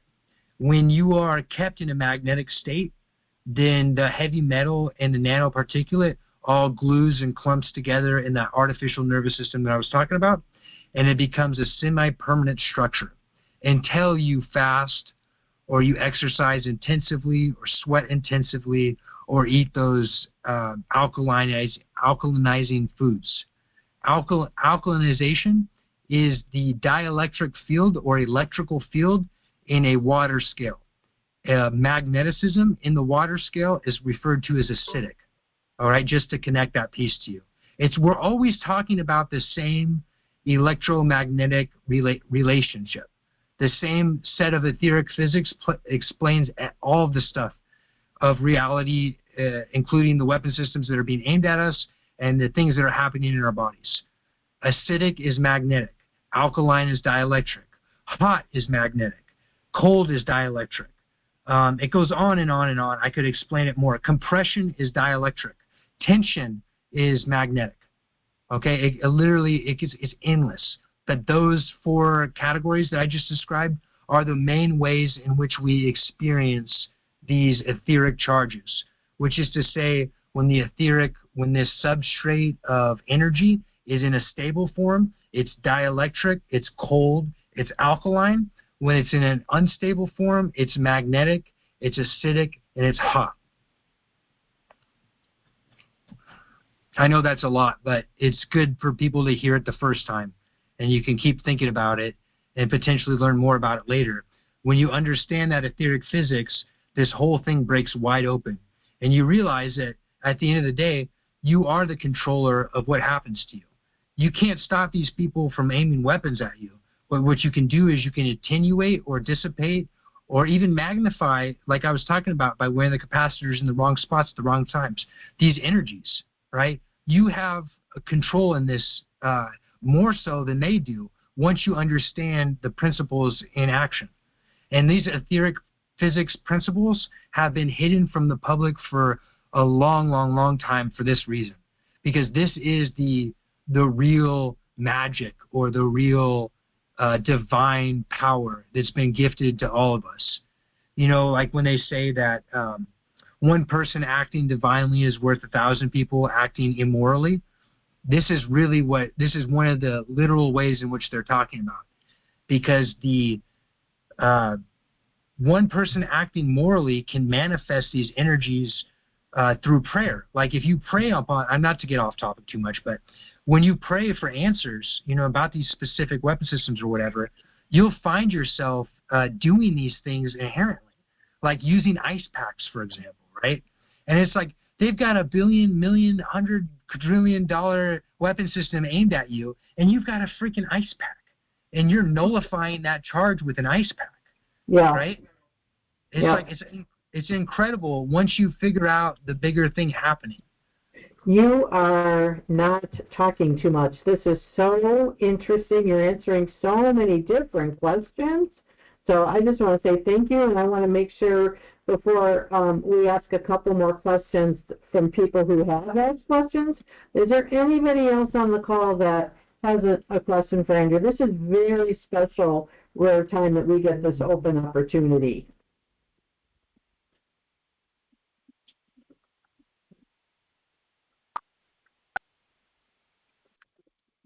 I would just like to know, so all the stuff that they're spraying in chemtrails is all the nanoparticles, correct?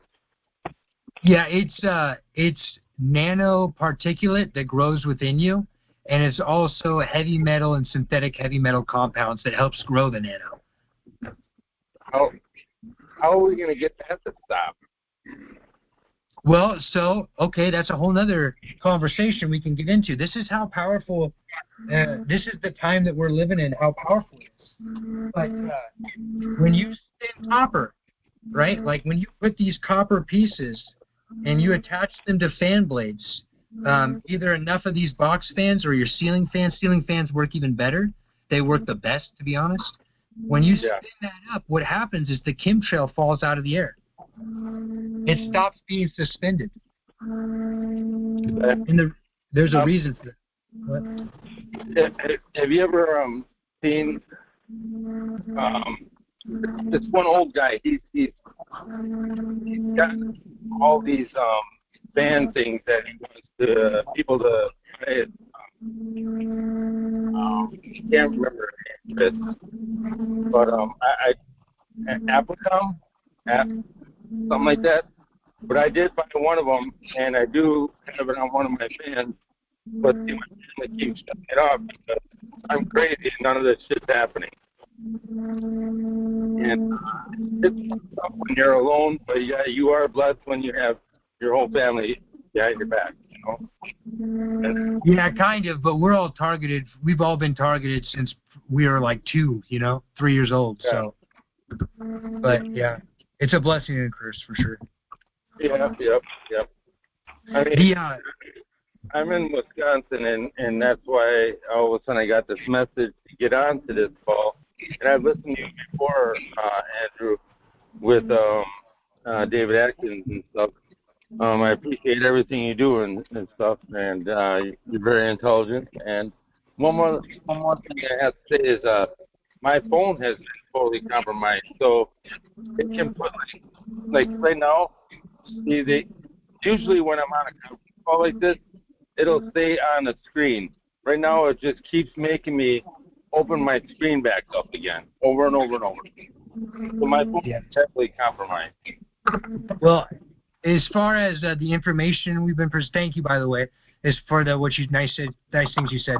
But as far as the information being presented, go to Onionhead Andrew on Rumble or YouTube for all. It's a good catalog of it. And then to your phone, go ahead, do yourself a favor, go to Walmart, spend $30, get yourself a burner phone. Get yourself a burner phone, switch it over to that, and then every time that burner phone gets compromised, usually because you leave it in your car or something like that, and they get access to it, when it does get compromised, you just throw it away, get a new one. Who cares? $30, you know? Okay. Well, I know I got a Galaxy Note 9, and it took them 4 years to get into it. Yeah. But then now they're totally into it, and when I look at my format, it totally looks like a computer format. But you know, I'm doing my best to make it, and I know that they listen to everything I talk about on my phone and everything, because they make, like Michael Parsons said, they make everything happen in real time. Like, I'll be talking about something one night, and the next day somebody comes up to me and talks exactly about what I was talking about, and wants to reenact it. It's just crazy. But they've been doing that to me over and over and over. Yeah, so hey Derek, that's that counter intelligence. That's what that is. It's to counter your intelligence, right? If you think about that in that terms, it'll all make more sense. There's and I know you probably already know this, there's the hand that you see, and then there's the hand that you don't see. And it's the hand that you don't see is what's really happening. So just always remember that when they're doing that quote gang stalking thing, it's to counter your intelligence, to make you dumb and unaware of what's really happening around you. So once you can find the contractors in real time, right? So like they'll approach you like some neighborhood watch type to do that street theater thing. What if you can see the real person behind them directing them, then they'll start to respect your space more. All right? And it's not that they'll stop doing what they're doing. It's that they'll go, okay, we got to be more clever because he's seeing, what's going on. He can get our faces. He can get our license plates. They're not really too worried about it. But at the same time, it's bad practice for them to get caught. You end up, once you understand that counter intel work, then, like, for example, and I'm sorry for ranting, but counterintelligence program, COINTELPRO, that's how the whole gang stalking part of this started. It's counterintelligence program to counter your intelligence. How do they counter your intelligence? They fill you up with distractions, poisons, and toxins and EMF. Correct. Yep. Correct. Hey, there you are. Appreciate it, man. Appreciate it. I'm driving truck right now. Then we're going down the road on Corning. There, you know what? They target a lot of truck drivers, Derek. You're not the first I've seen here. Yeah. I know. Okay, hey, if you've got any, I'm sorry for keep interrupting you. If you've got any more questions or whatnot, like as you move through the work or whatnot, dude, you can build. I almost guarantee if you're driving a truck, you can build one of these stun gun EMPs, no problem. You know what I mean? All the work you have to do to keep that thing going. Yeah. I hear you. Yeah. You email me. They screwed up all my emails. They locked all my email accounts. I can't get into YouTube no more. I can't get into none of my Gmails. The only email account that I have is targeted daddy at 73 at protonmail.com. Yeah, so you get me those emails, you comment on the Rumble, on the YouTube, and we can keep talking. We'll figure out a way. Okay, I'll have Susan or somebody message me your email. I appreciate you, Andrew. God bless you, man. God bless you too. Thank you. Andrew, where did you say we could get the burner phones, please? Walmart is the cheapest that I know of. Okay, thank you. You're welcome. That's... All right, any last questions? Is there any way we can get like a transcript or a recording of this? It's the most fascinating conference I've ever been on. Well, I am hoping that I recorded it. I did hit record. I'm not sure. If I have it, I will send it out to Andrew, and he can disperse it as he wants on social media. Okay, and then Susan, when you go into your free conference call, it's like in the settings, the recordings. Okay. It will have a link, and you can send that link of this call to everyone that's been here too. Okay. Sounds good. Yep. When you're talking about, I was just going to say the recording tool will be great for you as you move forward through this, Susan. It's fantastic. Yeah, great. Okay, one last question. I don't even know if it's a question. It's just, so when we were counterintelligence and all that, I just think it's funny because, some of us, we put it together pretty quickly, and it's hilarious that they don't think we even know. I mean, my backyard, there's a wood, two houses down. I mean, one house down, there's a cop that's involved there too, and his police stand that's on stilts. I rushed to the woods one day because I kept feeling it. I got close to the woods and felt it on the left, and I literally caught him. Had him come down and everything, and asked him what he was pointing at me, and he went stone. So then that, since he knew he was busted, there's a house right next to them, and lo and behold, they just started building hunting stands. These little shacks that I think they have 3 of them out there facing my house. Susan, I only caught a little bit of what you were saying. I was trying to gather from it. I was hoping I could piece it together. But here's what I understood what you're saying. There were shacks involved. You think it's kind of funny. That's about all I got. I'm sorry. I was hoping I could piece it. Is it any better right now? It is better right now. Okay. So I was saying, it's kind of funny how they think that we don't know anything, but I mean, behind my house, there's a wood that goes right there. The next door neighbor is actually it's a policeman. Him actually shooting or shooting something at me from his kid's playhouse that's up on stilts in the backyard. And then behind that, lo and behold, after they knew I caught him, the house behind there, lo and behold, they just started putting hunting shacks up there. All facing. Oh, you're cutting out again. What did they start putting up? There's little hunting shacks that are facing my house. And then, all of a sudden, my mom pointed out one day, she said, I don't know why there's these 2 lights in the corner of the backyard. I don't know what those are, the size of a reflector.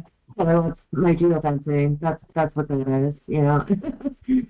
Yeah, more or less, it's markers for them to operate. So what they do is they use invisibility cloaks as much as they can, and or whatever, invisibility suit, I guess would be a better way to say it. And what they do is they at the nighttime they'll go around, they'll creep around your property, and during the daytime sometimes too. And when the only way they can get it to work effectively is when they have a bunch of chemtrails up in the air. So you'll be able to see the chemtrails before you see any sign of invisibility suit. Always. I've never seen them use the invisibility suits without the chemtrails present. And it's got to do with reflective material. But either way, what they do is they creep around. And say, like you were talking about the police officer and his kids' play shack or whatever. He probably wasn't bothering wearing an invisibility suit. He probably just waited for it to get dark. He climbed up in there and aimed that shit at you, excuse my language, to hit you. Yeah, it was day after day until I caught him. I got so sick of it, I ran towards the woods, and then I could tell, oh, that's actually on your side. So I turned, and I think he was shocked. Yeah, okay, and so here's another thing to think about these people, okay? And this is something that's not, this is true of every county in the United States of America. There is an inner circle of pedophiles that are working through the police forces, the NSA, the sheriff, all the different contractors, FBI, NSA, U.S. military, CIA. They're all. Can't hear you. Oh, I'm saying that there's a group of pedophiles that are running this. So that police officer. Please mute if you're not talking, if you're not asking a question. I have a question too. What he said. I was saying that there are pedophiles involved in this. And a lot of times the first people that move around you are the people that are the most on the inner circle of this stuff. Because a lot of them are literal sadists, masochists, and pedophiles. And so, like that guy in particular, very, very, very high chance he's a pedophile and connected to the inner circle of power in your county. And that inner circle of power goes through the courthouse. It goes to the judges, the lawyers, the cops, the local FBI, the local DHS, local ATF, all that stuff. They're like I said, this is the parallel society that really is the middle management of United States of America. Every county is like this. I was born into one of these families, or my family was infected by one of these people pretty early on, would be a better way to say it. I met these people. I'm not just guessing about them. They're in every county. Yeah, I dated the wrong person. That's how this happened. But how do they know exactly where you are in the house? Is that that Wi-Fi thing? Good news. I think it's a bunch of overlapping radars. Honestly, I think because I've seen proof of lots of different things. Ultrasound, infrared, God, I can't even remember all of them. I've seen weapon systems or software systems where they completely map your house using the Wi-Fi, and then you're geo-fenced inside of it. So I think it's probably like 3 or 4 things overlapping, maybe more, maybe less. Yeah, I suppose he's a next-door neighbor, investigator. I'm sure he's got all the goods. Yeah, and so this is why I was bringing up the pedophile thing, is don't be surprised by the evil that these people participate in, because most of them are very, very far gone through that whole paradigm of, having sex with children and doing drugs and all these things. And a lot of them, their families don't even know. The majority of them, their families don't even know. They get a taste for it when they're in the military. This isn't always the case, but it's usually the case. Some of them are connected through the secret societies. Most of them are through the military. By the time it's all said and done, when they've been in it for 20, 30, 40 years, this whole circle, it all melds into one. They might not be in the Freemason rituals, but they know of them. And they participate with the people that do them, doing these child orgy things or just regular orgies, cocaine, fentanyl, whatever. You know what I mean? It's like whatever flavor that local community is into that's doing these things. But don't ever be surprised about the evilness that these people participate in. And it'll do you so much wonder for your thinking. Like, how could these people do this? How could they do that? And it's like, well, okay, yeah, I understand, but you're thinking about these things from your perspective. If you jump in their shoes for just a second, it's a disgusting thing, to empathize with someone like that, but it's important, right? Empathy will set you free from majority of this. When you empathize with these people, they have no way out. They've done things that they think are unforgivable, and they're not going to stop because they're too afraid of the other people they're doing it with. So they will literally do anything to you. You don't think he was potentially just blackmailed by, by proxy living right next door or something like that? No, I think he was probably blackmailed when he had sex with a child. But if that's a guess, it could be that he's blackmailed for other things. It could be that he's not blackmailed at all, that he likes it. He's sadistic. Yeah. It's usually a combination of all things. Mm-hmm. And it usually starts with drugs and regular sex stuff and money stuff, like getting extra money to do this, having access to prostitutes and stuff like that, strippers usually, because they hire strippers on retainers. On each one of these, not each one, but almost every one that I've come across, they have these honeypots that are almost all of them are ex-strippers. And what they do is they set these honeypots up in houses near, like me, for example, being a male. Females, they have the same sort of thing going on, but from a different perspective and a different angle. And they take these strippers, and when they're not doing honeypot operations, they pay them to have sex with. So when you become a blackmailer, human trafficker, modern slave, or whatever you want to call it, contractor, you get access to this group of prostitutes on retainer. And so it starts through drugs and sex and money. And then from there, at some point they go, you want part of the big show? You want to know what it's really like to be something in this community? You got to have sex with this 3, 4, 5, 6-year-old. You got to rape this 4, 5, 6-year-old. 3, 4, 5, 6. That's where they primarily want to rape that age. But they also, have child prostitutes on retainer a lot of times too, that they groom, because a lot of these people are part of grooming gangs too. Like they're like, that's what I called them trap houses earlier, is because they also groom 12, 13, 14, 15-year-olds like Jeffrey Epstein did. Yeah. Yeah, it gets really, really dark. Yeah, go ahead. I'm sorry, I don't mean to interrupt. For proof for court, because I have a neighbor I brought from a small claims court, and I got to go again. And he brought up that I accused him of radiation coming from his house to my house, which I did see a machine one time when they used the electromagnetic radiation detector.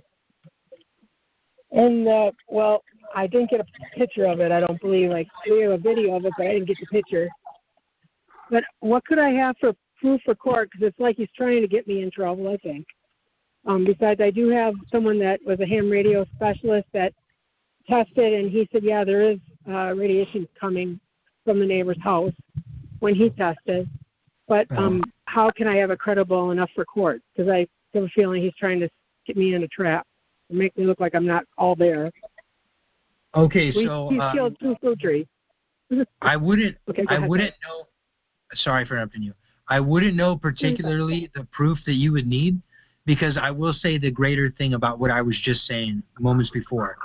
Every courthouse in the United States is full of these people, right? A lot of the people at the courthouse are very, very much involved in this in a very, very big way, i.e. exactly what I was talking about, the pedophilia part of this. That's literally where my family had its ties. So I'm not just guessing. Here in my local Clark County, Vancouver, Washington, the courthouse is heavily chocked full of pedophiles involved in the inner circle of human trafficking. That being said, any time that you deal in these corrupt courts, you are opening yourself up to any sort of outcome that they can facilitate. So what I would say is that whatever you have to do through this process of protecting yourself, do it. All right? And I don't know what that would mean. It might mean dropping the whole radiation thing completely. It might mean proving it completely. I wouldn't know. But I will say this, is that you're 100% right, that courthouses will be completely weaponized. And if they aren't weaponized against you, you're getting very, very, very lucky. Well, thank you for that. Yeah, you're swimming. You're swimming with sharks. And if you make it to the other side, that's really, really good. And I'm really, really happy for you. But the best thing to do is to get out of the water as quick as you can. That's my opinion. Okay. Okay, because the neighbor did a lot of damage to us. He dug up our brand new blacktop. He put screw boards in our $7,000 fence. And then he built his driveway specially, and he's bragged the neighbors that it's an angle, so he floods our garage and the back of it. So when it freezes in the winter, we have an ice skating rink in our garage. And he thinks that's funny. So we took him small claims court for that. That's inner circle behavior. All right? All of that, that's the type of joy that the inner circle find from so he would be part of the human trafficking team, okay? So the best thing to do with someone like that is to mitigate their actions with your own actions. So, for example, with the flooding that his new driveway causes, build a concrete berm and keep it channeled on the edge of your property going back into his property. Nothing he can do about that. What's he going to do? He's going to build a more pitched driveway. You're going to build a slightly bigger concrete berm. You know, when it comes to your fence, get those security cameras up and aim them down the length of your fence. That's totally legal. If you seize part of his yard, that's totally legal if you're aimed at your yard, okay? As long as you're not aimed directly at his house, you're in a total legal right to do so. Mitigate what he's doing as best as you can at your level. Do not, and this is my opinion, this is all my opinion, but do not abdicate your power and your authority in the matter to some corrupt pieces of garbage that are at the courthouse. And there, like I said, every courthouse in America is full of these people. And if it's not every courthouse, it's almost everyone. And if it's not the majority of people, it's a large plurality of people. And what I mean by majority of people is the outer circle, like there'll be like clerks and stuff like that. They won't know about the directed energy weapons. They won't know about the pedophilia, that type of thing. But they will go ahead and hide your paperwork when it comes time for the court to produce it for you to win your case. Oh, my gosh. Well, thank you so much. This is a wonderful program today. Thanks so much for all your information and for taking time for our group. We really appreciate it. Yeah, we are at 2:10, and I know you've got other things to do. So I just want to thank you for your time today. You've been so generous, and I was telling somebody else, you're kind of a messiah of targeted individuals. So I really cannot say enough about how thankful I am, and I know all the callers feel the same. So you gave your time to us today so we could have more personal Q&A with you. And we're going to look at your webinars again, your tutorials, and we're just know that Wisconsin is going to get strong because of you. We're going to teach some of this next week. We'll get our stun guns, and we're going to be on our way because of you. So thank you so much, Andrew. And we'll stay on the line for the rest of you. If you have any other questions outside of Andrew, we'll stay on for another 10 minutes or so. But Andrew, again, thank you so much. Thank you, Andrew. I thank you for everybody participating. When we all get through this, when we all do the work, we all get through this together. Susan, I'm not a messiah. I understand what you're saying, but I'm just a guy. I'm just a regular person. But you chose to share your knowledge. You know, there's many of us who have gifts for certain tools, and we're not sharing them. So thank you that you do that. You came on today, and again, we're just all very grateful. So as a state, we're going to get much stronger because of this. So thank you.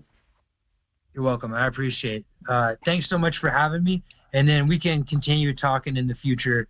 You all have my email, and Susan can share it. If you guys are working through the paradigm, I'll be happy to answer your questions. Anyone that does the work, I'm here for. Yeah. Yep. Thank you. Thank you. All right. God bless. One more thing I wanted to say is Mike Johnson, isn't he a targeted individual? I think Andrew jumped off. He's gone, Derek. He's gone? Oh. I All haven't, right. yeah, I haven't heard that. Has anyone else on this call heard that? Aren't you from Wisconsin, Susan? I am. We most of us on the call, yes. Yeah. Well, Mike Johnson's targeted individual, isn't he? Yeah, Ron Johnson is. Mm-hmm. Yeah. It'd just be, I just don't understand why they just can't use something like this for good. It is so insane that they want to hurt people. Well, I mean, I don't know about anybody else here, but to me, it comes down to spiritual warfare. And when you understand that it's evil against good, it kind of all makes sense. You know, there's evil because there's good. There's good because there's evil, and we're just fighting through it right now. And for those of you, this line is based on Christian faith. I made that clear on the first meeting. If you're not a Christian, no problem. You are more than welcome here. But just know that that's the way we look at things here. We are fighting with prayer. We're fighting by reading our Bible. We're fighting by coming together as Christians and supporting each other, loving each other, helping each other. That's how we win. So, but that's my opinion. It's very much a spiritual warfare. Yeah, I agree. It is a spiritual warfare. Bad. Yeah. I'm glad you could make it, Derek. I know you and I have touched base a couple times in the past, and my schedule has been erratic lately, so I apologize for those of you that have wanted to be on and I wasn't here. I had to jump off, but it's clear sailing moving forward, and we will next week. If you can, please get a stun gun, because we're gonna do that next week, and we'll start the conference or our call with any questions on what was covered today. Make sure that we all feel good about creating our conductors and our capacitors. Once we're good with that, then we'll go on to the stun gun. But I really want to make sure that we all have, those that want to, are able to and have made both those things that we talked about today before we get into the stun gun, because otherwise it doesn't happen. It just gets overwhelming, you know. So we're going to take it one baby step at a time. Right. I appreciate you having this call, and I would have never been able to get on, but I have to look at my text messages to see which field we're going to, and then I seen you message me, so it was perfect timing. Yeah, I'm glad to hear that. I was going through my text messages to make sure that anybody that I had a number for, I was texting, and I happened to see your number and remembered that it was a Wisconsin number, and sure enough, it was you. So I'm glad we connected.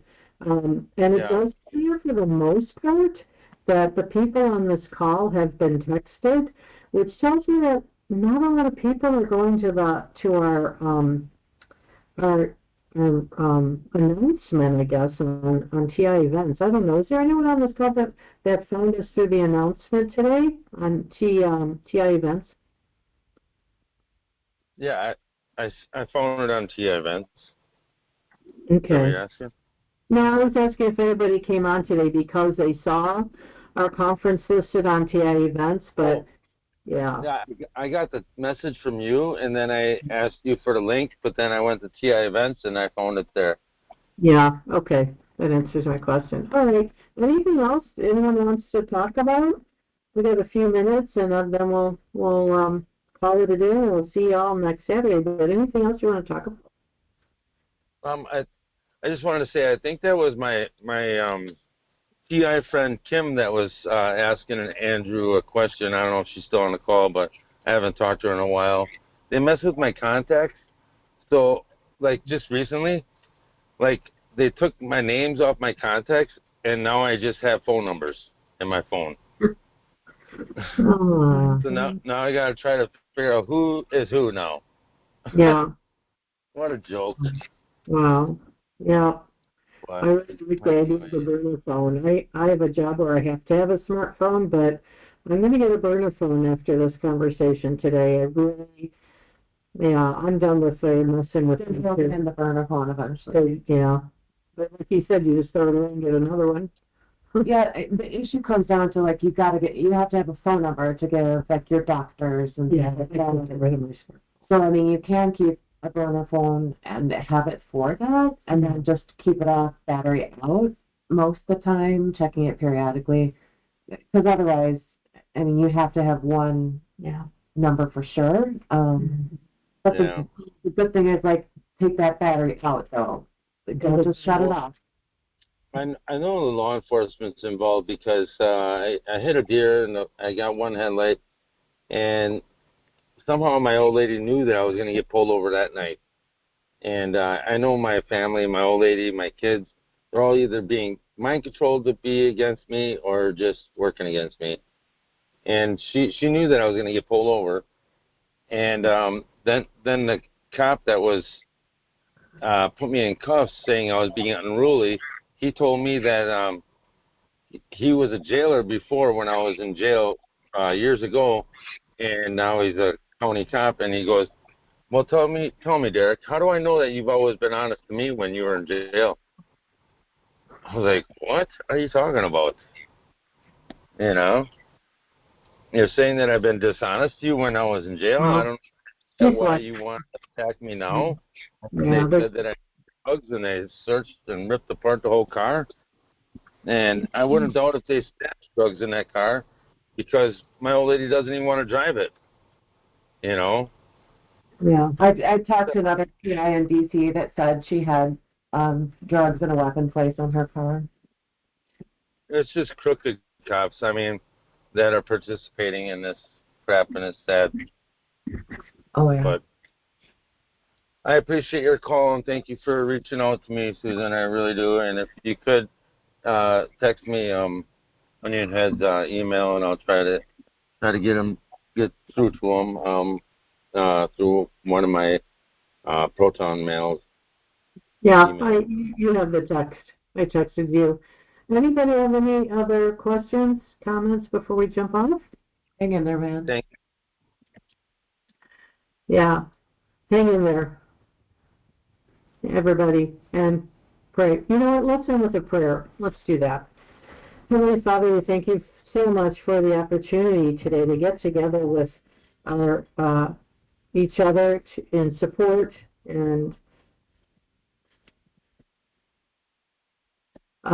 we thank you, Lord, for Onionhead Andrew, his generosity, his knowledge, and I pray that those of us who are feeling called will continue in the spirit of Onionhead Andrew and start sharing information, support, any way you can help targeted TI. You know what it feels like to be in need of something. Reach out when you can. We all have ebbs and flows, and some of us, when we're done, we need help. But when we're not, let's help others. So, Father, I thank you for the inspiration from Onionhead Andrew, and I pray that you provide protection over each and every person in their coming and their going in their home. Bless every room of their home. Anoint them, Father. We are your chosen children, and as such, we are highly anointed. We are highly favored. We are highly blessed. Do not forget that. As a child of the Most High God, you are highly blessed. May not always feel that way, but understand that the struggles that we have are here for a purpose. They're making us stronger. They're giving us the tools and helping us grow in a way that God knows. It's a plan for Him. So we know that this program will be shut down soon, Father. We thank you that it's coming. We see the progress every day. We have to believe because we know you are winning the war. You have never lost a battle, and this one is about done. So thank you for everybody on this call. You are each treasured individuals and special in your own way. Do not forget that. Do not listen to your V2K. In Jesus' name I pray. Amen. Amen. God bless everybody. I'm going to go ahead and shut the call down. Have a good day, everyone. Thank you. Yep.